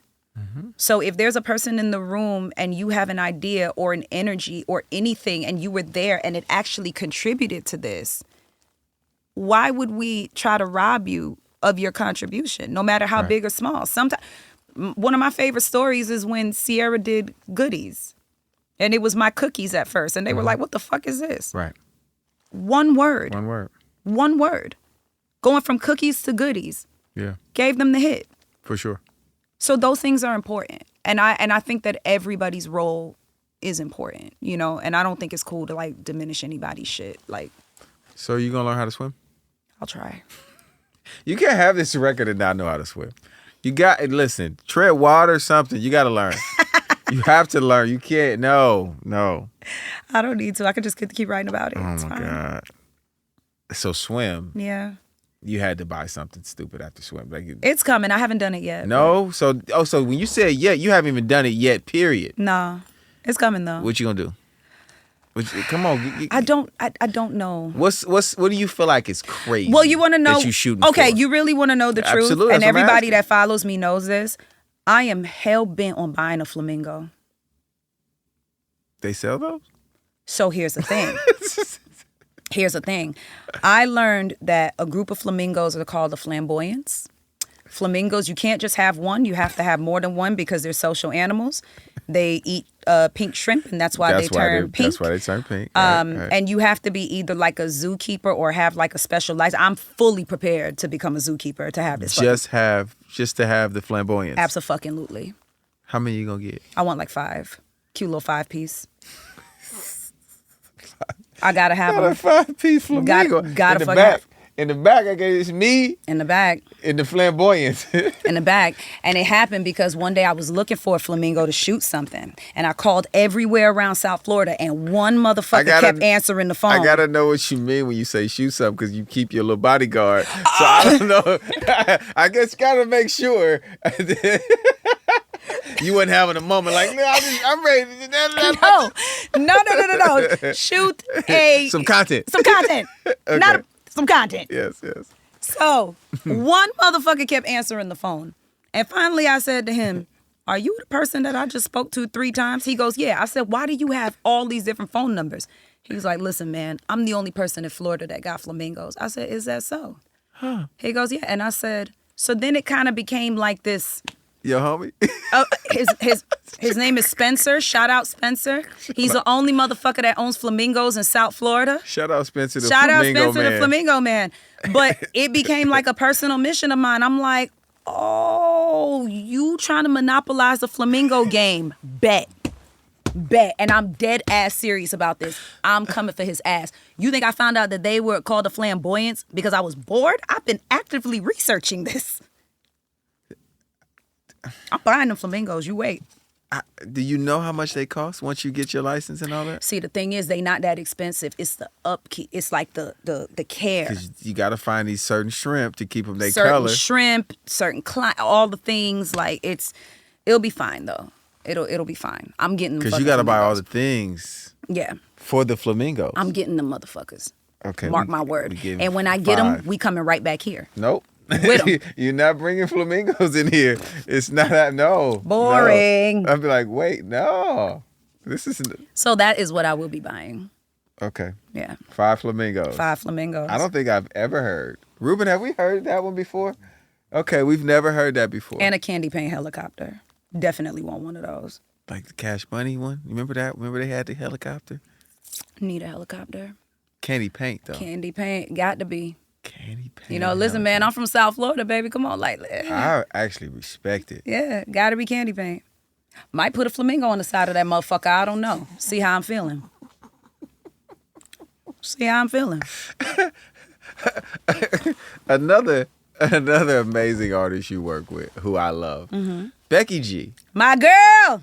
Shout out Becky. Shout out Epa. Shout out Epa.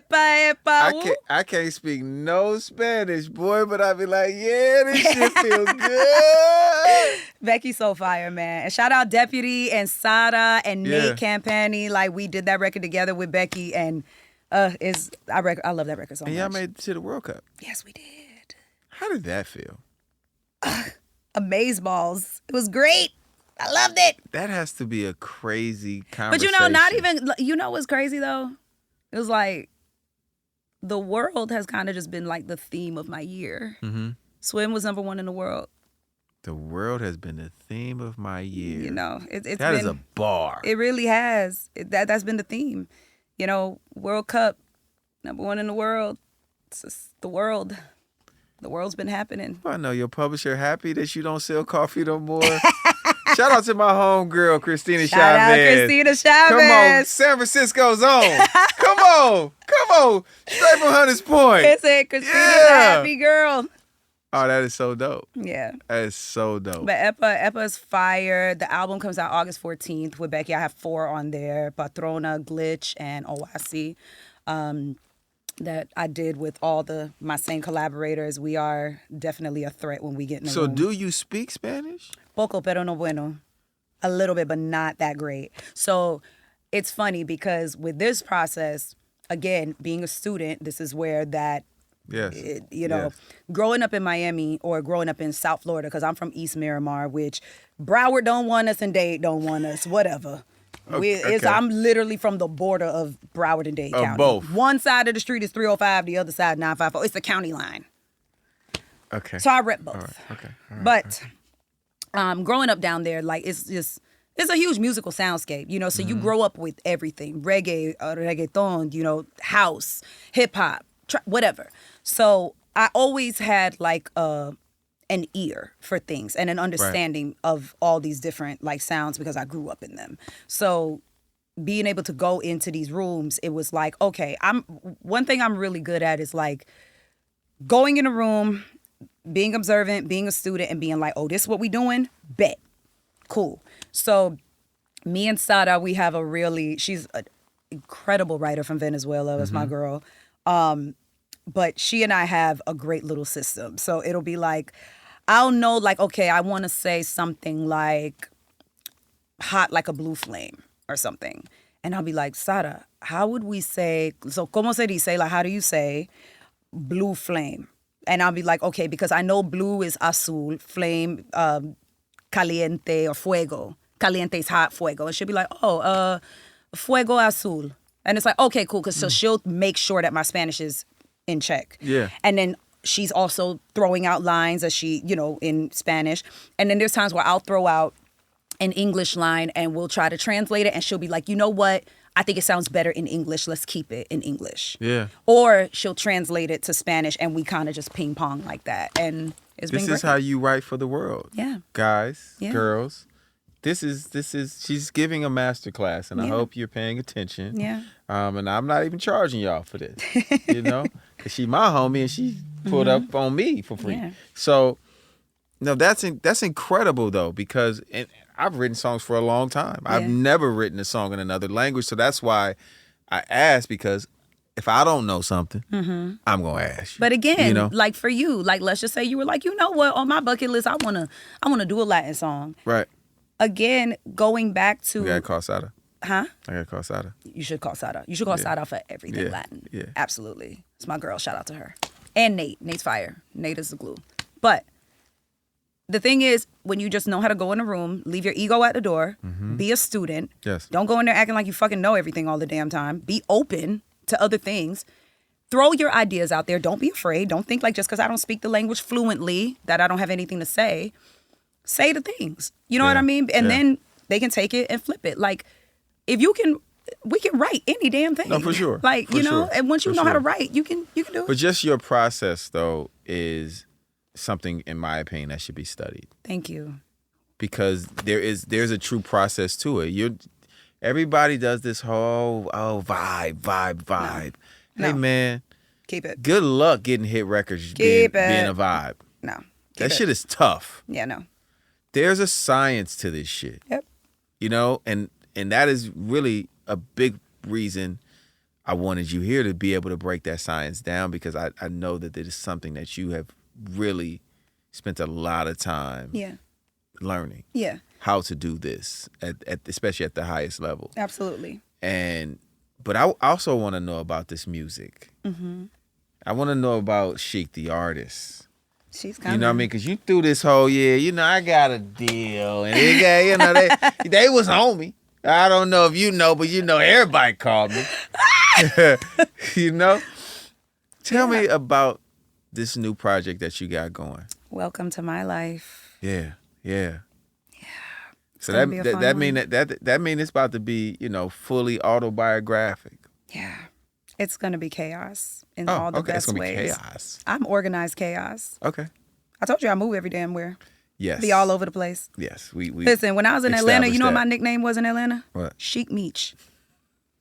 I was in Atlanta. Listen to me. I used to walk in the club. They be like, Chic Meech in this bitch. See? Listen, I was at that motherfucker spending money like. She damn near called me the feds earlier, so I've been trying to get away from it, but now she's Chic Meech. I was on bullshit. And now I'm just about to put it in songs. Yes. The bullshit I be on. But Welcome to My Life is the name of the project. It's also the first single that we're going to be running with. Mm-hmm. Produced by Day Trip, Earl on the Beat, Johnny May. Yeah. The guys. So when I had people like offering me like the deals, I was like, oh, I don't know if I want to do this again. Mm-hmm. And I was like, fuck it, I'm going to do it. But for me... Where'd you end up signing? Huh? Where'd you end up signing? Monarch. Shout out my team. Shout out JY. Yeah. A&R, my guy.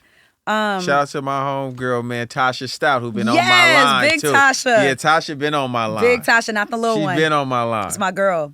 That's family. But, I knew that if I was going to do this, it couldn't be no bullshit. Mm-hmm. I can't be sitting there pouring my all into everyone else, just being honest, career-wise, like giving people these big records and all these things and then being mediocre with myself.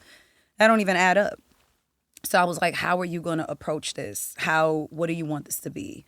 And I've always had a crazy love for just like house and electronic. But I'm also very much of the culture.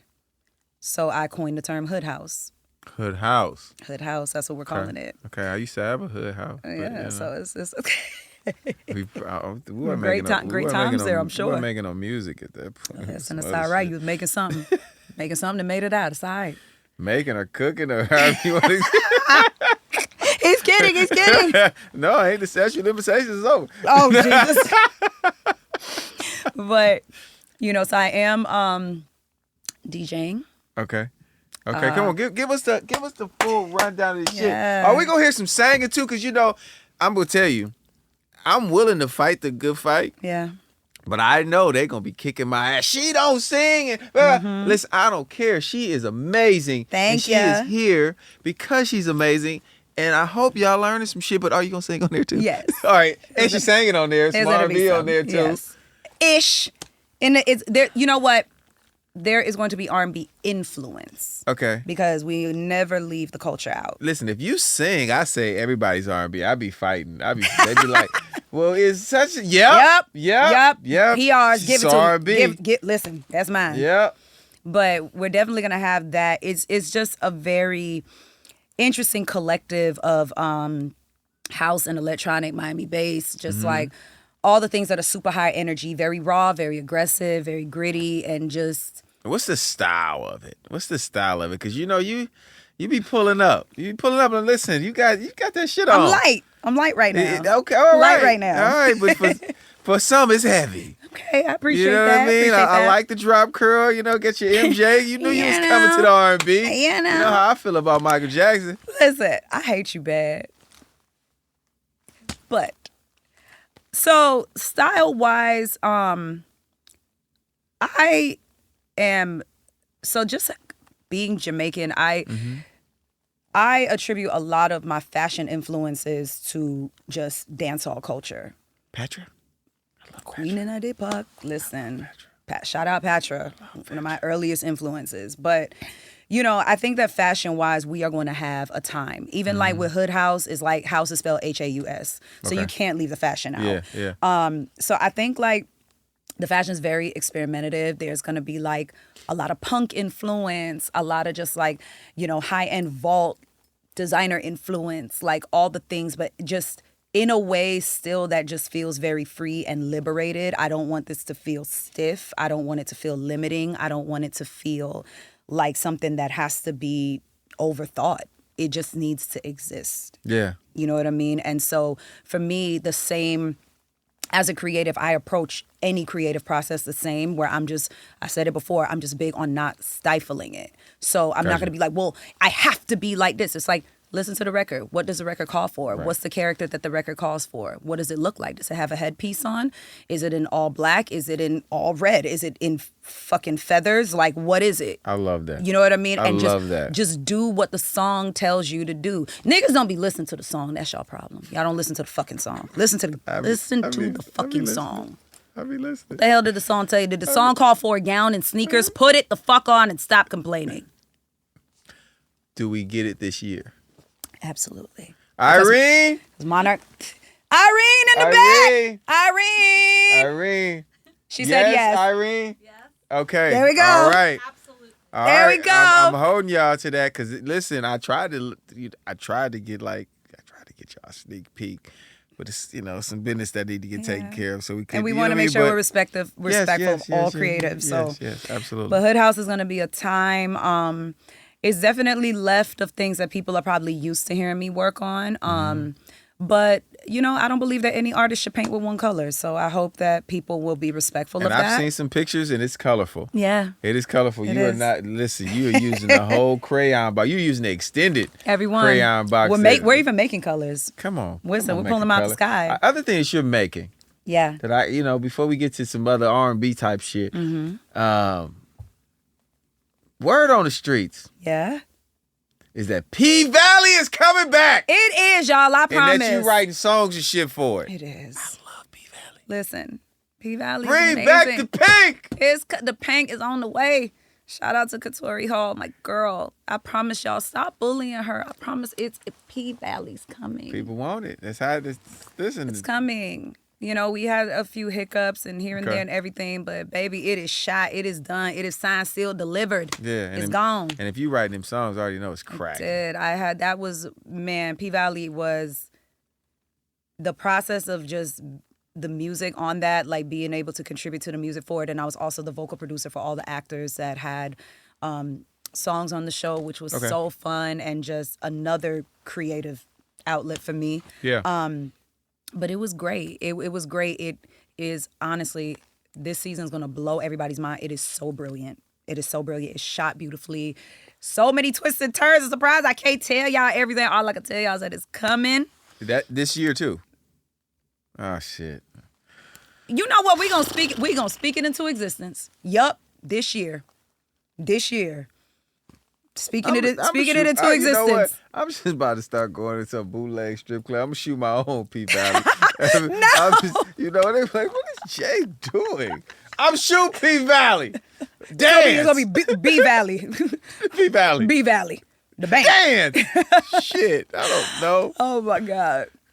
Bring back the goddamn show, all right? It's coming. It's definitely coming. All right, so we about to get into the inspirations. You know, because I know in my mind, all of these hits and all this great stuff that you're doing, it all comes from R&B. It's just what I'm just gonna say. You know, that's one of my earliest influences. Go along with it, okay? Yep. But it is. Okay. So I want to get into those influences. So our brother Tank has sent something in for you. Ruben, can you play that for me, please? Top 5. Come on. Your top 5. Yeah. Top 5. Your top 5. R&B singers. R&B songs. We've got to know. What we want to know? Before you go. Don't go. Here on this show.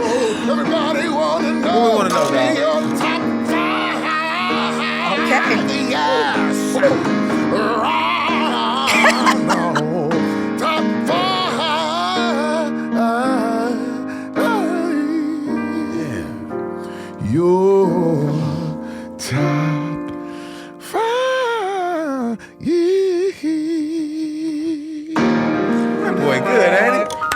good. Boy, real good. Boy, good. Real good.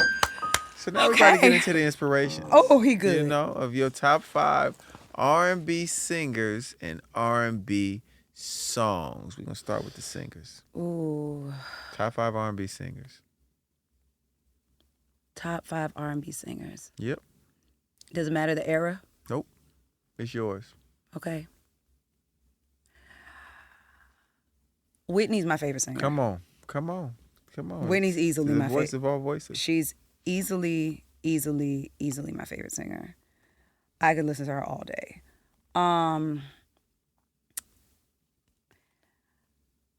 I really, really, really love, and I feel like I'm not going to say she's underrated, but I feel like she's not mentioned enough. I really love Faith Evans. Incredible. Faith is Incredible. also as a songwriter. Incredible. Faith as a songwriter, we don't talk about that enough. Singer-songwriter. Faith is incredible. I really, really, really love And Faith. she fly. And she's fly. And she's fly. And kind of crazy, and I love it. Faith wasn't having it. Faith was beating bitches the fuck up. I love it. I read the interviews. Faith ain't play that shit not a day. Sometimes you got to kick in the door. Sometimes you do. So I love Faith. I love Whitney. Other singers. Well, so God, I love them both for different reasons, but I'm gonna group them as one. Okay. Casey and JoJo. I get it. I get it. So the reason that I group them as they're gonna be one, I don't care what anybody says. So I mentioned them because remember what I told you about listening to feeling? For me, that's Casey. Yes. Casey, and incredible singer still, but the aggression in his voice and just JoJo, we don't talk about like JoJo on a technical level. Insane. Is insane. And Insane. I've always loved listening. My sisters were huge Jodeci fans when I was a kid. And so like I listened to like a lot of that, like growing up. Love them. Let me think of somebody that is from like today that's more like current. Whatever you want to do. I singer, because it's different. Because some people are great singers and not great artists. They can say, how the fuck did I leave out Jasmine Sullivan? I don't know. I didn't leave her out. She's yes. Jasmine, when she sang I'm in love with another man, I wasn't even in a relationship and I felt that. You're like, am I?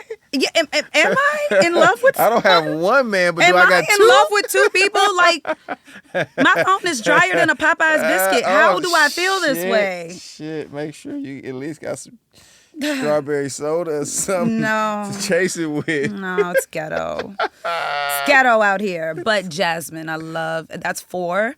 Okay. I have one more. If I had to pick somebody, this is an older one, but I love his catalog. I listen to it all the time, and I'm obsessed.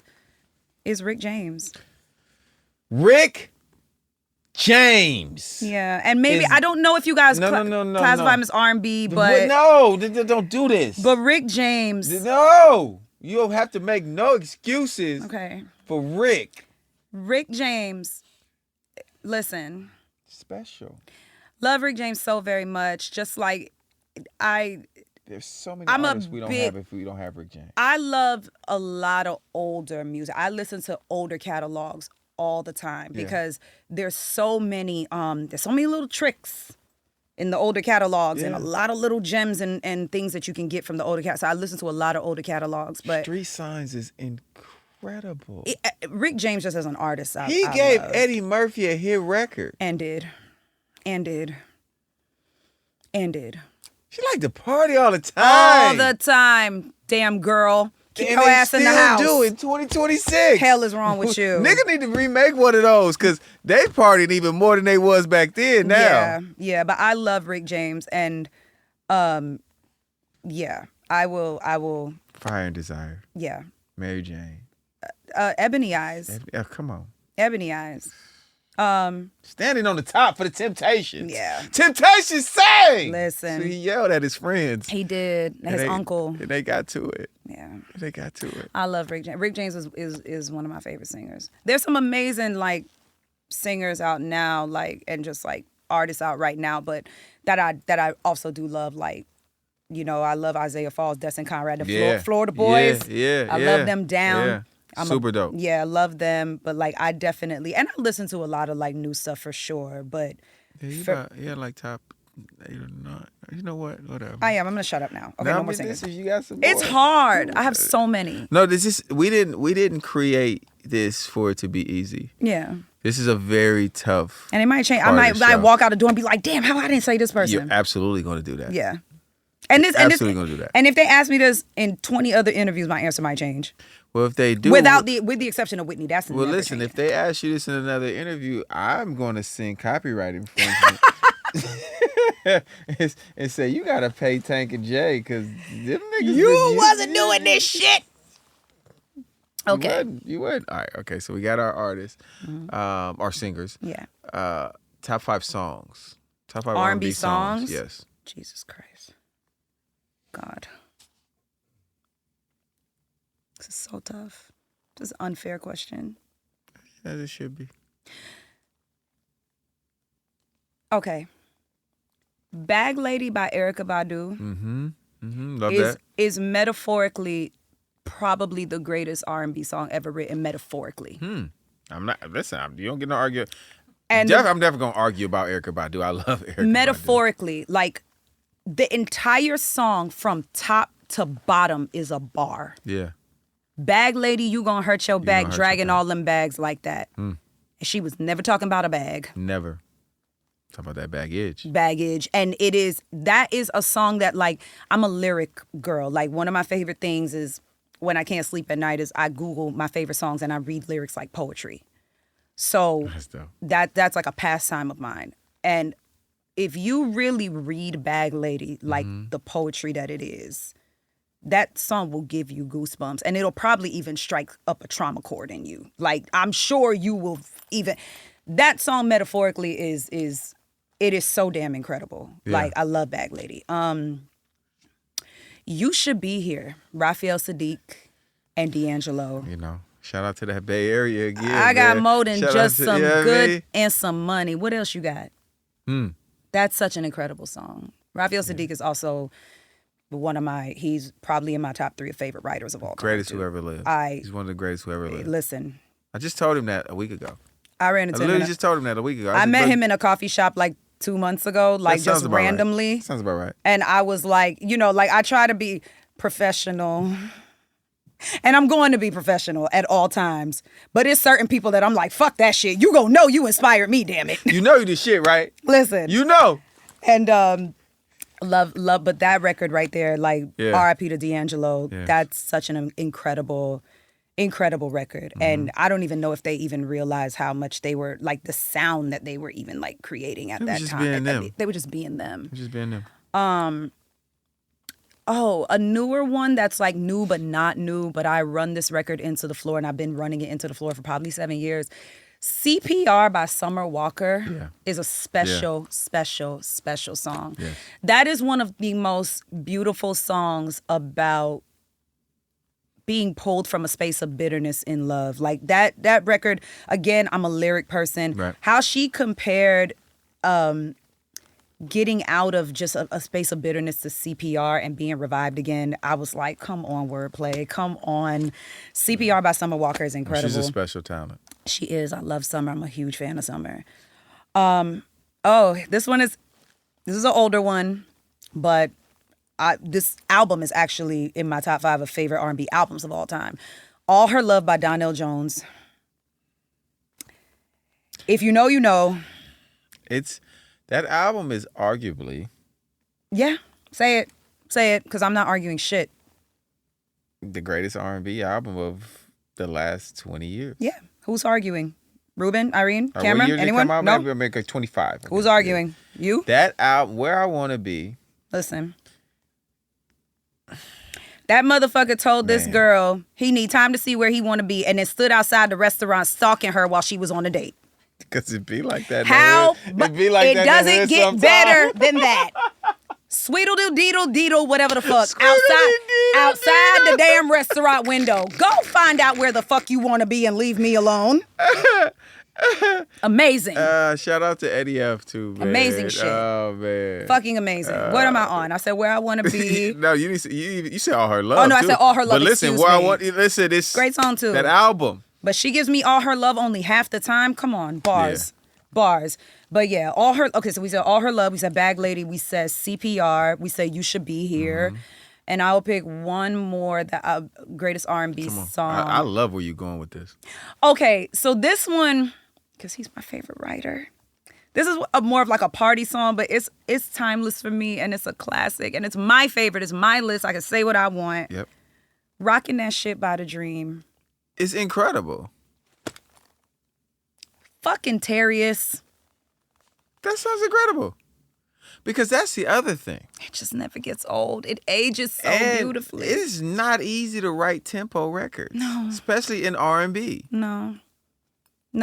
It's not. And the crazy thing about it is like... Especially meaningful. Yes. It has substance. Yes. It's shady at the same time. Substance and shade. We love substance shade. Terrius, no one does it better than Mr. Terrius. I've never met him. He's on my list of people that like... to collab with at some point in my career, but he's a big inspiration of mine. Just such a crazy pen. Effortless too. Mm-hmm. Effortless. But yeah, there's my 5. I like it. And I'm sure there's more, but y'all bear with me. We're sure. I know. So all these songs released every day. Damn it. They can't all be in the top 5. They can't. They can't all be in the top 5. Okay. Now I need your Voltron. Okay. I need you to build the ultimate R&B artist. Here are the elements. Okay. Who's going to be the voice? Okay. Who got the stage performance? Okay. Who got the fly shit on? Who the styling? Okay. Who has the passion to make you believe all of that shit works? Okay. And then who gonna write the? I'm about to cuss again. Who gonna write the? Terrius is writing. Songs.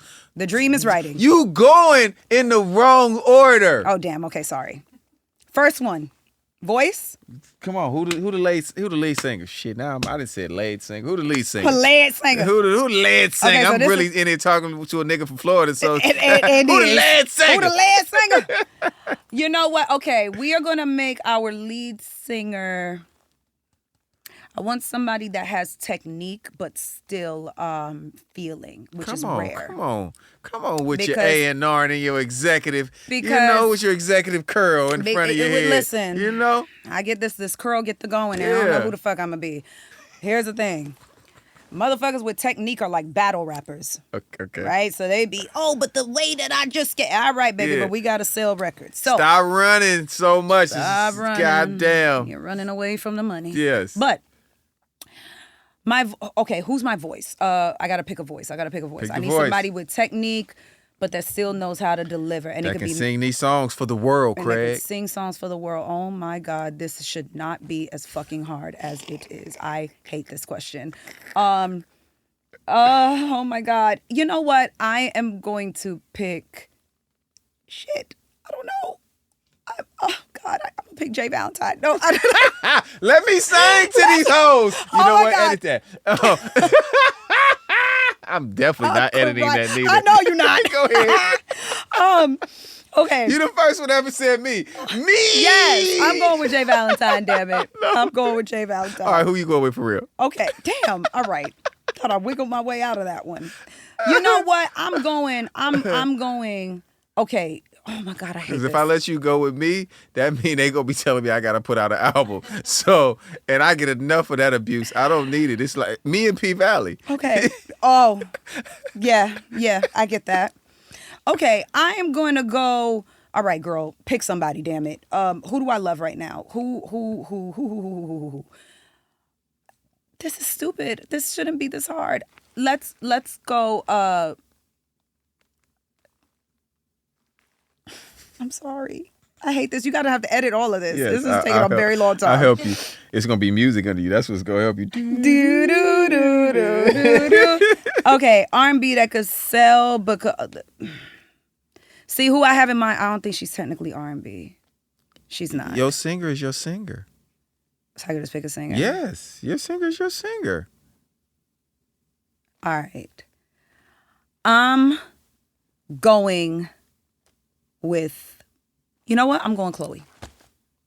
Chloe is very talented. I'm going Chloe. And can sing her face off. Yes. Chloe can love sing. It. I love and it. Chloe's not, she doesn't run from feeling. I love Chloe's I gonna go. love that. Chloe Okay. is gonna go feeling. Okay. She's gonna give you that. Okay, I'm gonna let's- go Chloe. Okay, all right, okay. So Chloe voice. Mm-hmm. Who's gonna be the stage performance? Stage performance, we are going to go, who has been, you know what? We'll go Victoria Monet on the stage. Yeah. We Yeah. will go Victoria Monet on stage. Yeah. Like Victoria ain't fucking around Come on. with nobody Come right on, now. the Jaguar. She's not fucking around At all. at all. Have you seen her on this tour with them posts she been posting? Let me tell you She out something. here doing this shit and What she was doing? Do it again. Hey, Victoria! If you one of your backup dancers fall sick, you know who to come get. It's not happening. It's not. Nope. Not the Valentine. I'm The- sorry. I the will come Valentine. hang out with you, but I'm not Yeah. coming to We're do going- no backup dances, singing that. Nope. It's not happening. We're going Victoria for stage. Okay. For sure. Victoria for stage. Yeah. Styling. Who gonna put the fly shit on? Styling. Who can we dress up as for Halloween? Oh, you don't even want to see my Halloween costume. You're going to die. I can only imagine. It's going to be hilarious. But let me see. Styling.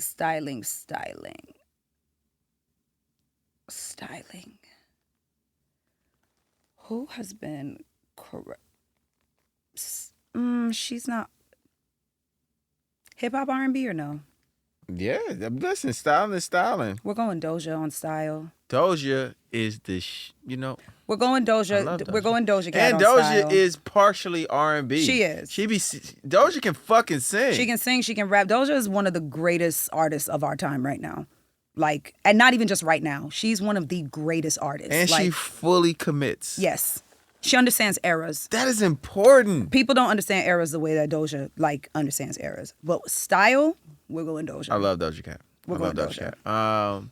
Okay. And now who got the passion? Who gonna make us believe that this artist is the greatest Voltron of all times? The passion. For passion, ooh, this is a good one. Passion, shit. You have to edit this one too. Damn. Fuck. Damn. Fuck. Damn. Bing, bing. Yo. Pow. The passion. Who has the passion right now? Damn. It don't have to be right now. Of all time, who got the? Oh, it could be anybody. Yeah. Yeah. For Okay. Sure. You know what? We want to talk about passion. We going Bobby Brown. We going Bobby Brown. Every now and then, I got so many theories on Bobby. So many. I catch myself on YouTube Mm-hmm. watching Bobby Brown performances, either at award shows, live and such, and I'm so entertained. Yeah. I love Bobby Brown. I adore Bobby him. Brown is a national treasure, Yeah. And you want to know something crazy? Like, and he makes barbecue sauce. he does. I like, even with Chris Brown, for example, I'm huge. Something about the Brown name. Something about the Brown name. James Brown, Chris Brown, Bobby Brown. All Or James. Orlando Brown. Bobby. Orlando is Orlando Brown. who gonna win the fight? Orlando Brown or Ray J? They about to fight. For real? They about to have a celebrity boxing match. You know what? It's random, but I'm Ray J might lose just because Orlando, I don't know if you can knock a crackhead out. Wait, is he a crackhead? Is he a crackhead? I He's hope- something. I just know hope- motherfuckers that be on that shit, you ain't knocking them out. I hope he's Good not luck. on crack. It might not be. I don't know him, It might be something. so I hope not. But Okay. I love Bobby. I think that what I was going to say is that, like, even with Chris Brown and all his, greatness when people are like, Michael. And yes, we see the Michael influence, but there's a lot of Bobby Brown in there too. Yes. There's a ton of Bobby Brown in there. Yes. Even the career, like the bad boy, the controversy, like all the things. Like, yes, like for sure. Bobby's that guy. Yeah. Bobby was like, who? Give me this mic and get the fuck out of my way. Bobby did what the hell he had to do. About to give y'all this business. Fucking right. Okay. Who gonna write the songs? Dream. Easy. All right.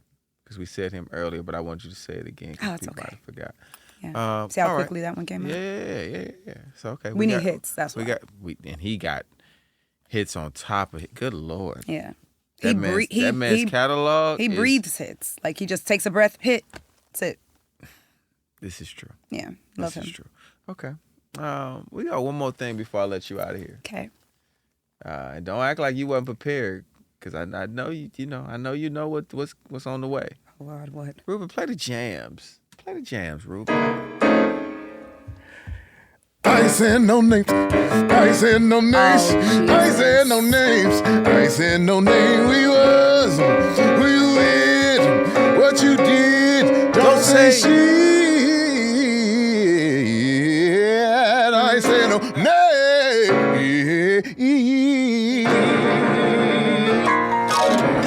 Oh, no. We've arrived.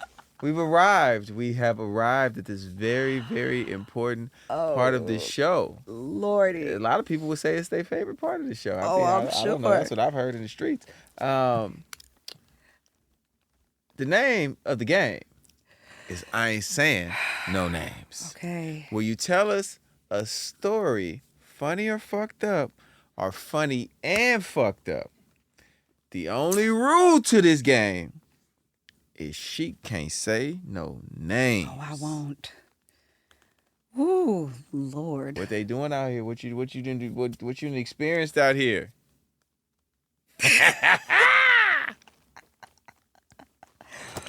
Ooh, shit. Because you didn't tell me some funny ones before. I so. did. There's some funny ones, but some of them is like, I can't. The dance floor is yours. What's a fun? Do I have a funny one? Or fucked up. Damn. Or so funny it's fucked up. Or so fucked up it's funny. You see what I did there? I do. Oh shit. This is, oh man. See, I got some good ones, but I they probably watch the podcast. They gonna be like, bitch. I ain't say your name. Okay. All right. So one time I got called to the studio to write some R&B records. Oh, okay. And I was like, okay. So I get to the studio and there's like 15 street niggas in the room. And I'm like, for the R&B. For R&B. For the So I R&B. was like, okay. Yeah. It'd be like that. All cool. All good. And I just, I walk in there. It's all good. So, again, me with myself, when I go in rooms, I'm just very observant. And especially when I see too much of one thing, I'm paying very close attention to my surroundings. So the person that was leading the session, I guess he was a little under the influence. So he started kind of getting a little like demanding to the room. He's like, bring me the hookah. Come over here and take it back and bring it over there. And this poor intern is getting ran ragged. And I'm just like, oh my God, I feel so bad for this person. So we go in the booth, and which I don't even like booths to begin with. But we're in the booth, and because we're writing and freestyling and writing a little bit at the same time. And it's 15 niggas in the main room. And it's 15 people. It's just a lot going on. So the other producer could hear me saying the lines to this writer. Mm-hmm. And he goes, why don't you just let Chic record it? And I don't know who or what told him to say that, but that, for whatever reason, triggered this person. Okay. And he goes, what the fuck you just told me to do? And I was like, I'm sitting in the back and I'm like, he gotta be joking. So everybody's laughing. Oh, ha, ha, ha, ha, ha. This dude storms out the booth, looks at the intern and is like, go in there and get the hookah, because he's got the hookah in the booth. This is obnoxious behavior. He loved it. Go in there and get the hookah. It goes up to the producer and it's like, what the fuck you just fucking told me to let this girl record? And they're like, bro, she's feeding you the lines. Like, just let her do it. Let her rock out. Motherfucker, you can't fucking tell me how to write a song and this and that. And they're going off. And then I'm looking and I'm like, oh, there are firearms in this room. Yeah. And there are tension. Tension is like raising. Shit. And I'm texting my homeboy, one of my really close friends, and I'm like, hey, I'm about to exit left because I'm not doing this. And they're literally arguing back and forth like two babies, all because one person told the other person to just let me record the reference. So I was just like, hey, you know you can record the reference. I don't have to do it. But by this time, it's already up. It's already up. So the other producers trying to calm the situation down, the other men that are in the room, that's when I realized, oh, y'all don't even fucking write songs. Y'all just here. So it was just like, tension was just getting super, super high. One person was arguing. The other one is like laughing at the situation. Mid-argument, he's like, and where's the hookah? And I'm like, you gotta be fucking kidding me at this point. You still screaming for this damn hookah. Meanwhile, I'm like, y'all, we are in here writing R&B. I don't know a single R&B song that requires hookah, guns, arguments, and any of this energy. But I know that I'm about to get the fuck on. Like, I'm leaving. Yeah, this is a new era of R&B. It's a new era of R&B. And honestly, this is like a light story, but they ended up like calming down and everything. That's good. They ended up calming down and stuff, but that did not stop me from getting the fuck on. Needless to say, these R&B songs never came out. I don't even know if these R&B songs were ever even fully... The hookah records were never dropped? The hookah records were never dropped. They never came out. But it was pretty hilarious because it was a pretty big writer and producer, and the producer was even just so puzzled, like, what the fuck is even happening here? Did they ever bring him his hookah? You know, legend has it, it's still on the way. Because you left. Because I fucking got the hell on. Oh, man. Poor kid. And I just looked at the intern before I walked out and I said, hey, honey, you know you don't have to deal with this, right? I hate when people are mean to interns. Yeah, that shit's not cool. But there's something light. I have other stories, guys, but you guys are going to have to wait like another 20, 30 years before I could tell those. Shit. I know. It's going to be tough. You already got them. Yeah. We sat in the studio one day and you got a lot of tea. Yeah. But that's the one I got. The other ones are... No, I love it, though. It's funny. That is really funny. It's actually... really funny. It's like, I know the firearms make it sound serious, but it's Atlanta. Whatever. Yeah. Draco I sticks. already knew it was Atlanta when you said the hookah. Absolutely. When you said the hookah? R&B, hookah, guns, Atlanta. It's Atlanta. That's Easy. Atlanta. So yeah, there we go. That's what I got. Chic, this has been amazing. I had a blast. And I really appreciate you pulling up on me. Thank you for having me. This is really cool, and I'm glad that you were here to give this type of information. Yeah. Because people need to, from young, old, male, female, we need it. they need this. They need to hear how this is really done and the process of it all, the sacrifices of it all, the acceptance. Yeah. The putting your ego to the side. That's a big part of it. This is a huge part of how this really works, instead of being the person that's on the sideline talking about all these people are evil, I can't get my shot. No. And you had your shot and you weren't open to it. You didn't allow it to come into your life. You didn't listen to God. No. Obedience is a big part of it. And also, like, just in closing, like, you know, we're wrapping up and everything, but the bottom line is, like, nobody is going to give you shit. Right. And even if they do give you shit, you still have a job to do. Mm-hmm. You know what I mean? Even if there is somebody that is kind enough or gracious enough to extend something to you, they can put you in the room. What you do when you're in there, that's all on you. Nobody can't, you know what I mean? Like, these hits don't write themselves. You want them to write you the hit and give you the credit. It doesn't work that way. Yeah. Show up and show out. You got to show up and show out. And, you know, just if you run into a situation where you feel like, you know, I've been done wrong or these people aren't fair to me or whatever, just remember, Eddie Murphy and Will Smith don't have a movie together. You ain't got to work with them. Yeah. And you'll still be successful. And you know what? God bless them. Maybe they'll still be successful too. It's okay. Yeah. You don't got to wish people bad. You just go find your circle of people. Absolutely. You know, and you'll be fine. But, you know, that whole saying, I have this thing where I'm just like, people, you say things and people say, oh, that's cliche, but cliches are only cliches because everybody says it. But if everybody says it, it must be true.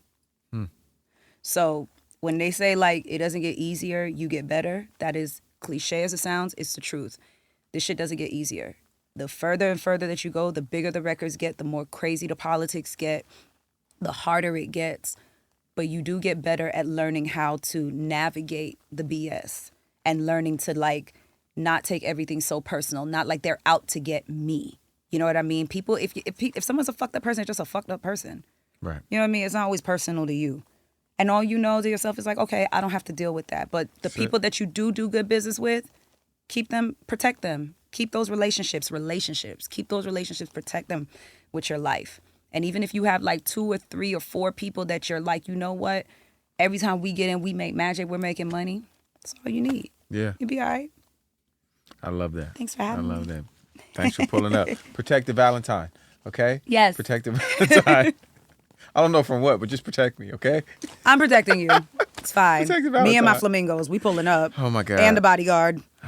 Could you imagine that? Me, flamingos, and a bodyguard? What? On the way. It's a movie. Oh, yeah, and that's absolutely what you are. You are a movie. Coming soon. The movie's coming soon. I'm Jay Valentine. This is A.Chic. You've been tuned into R&B Money. We love you. Don't beat me up in the comments this week, okay, guys? Please don't. Peace. Okay.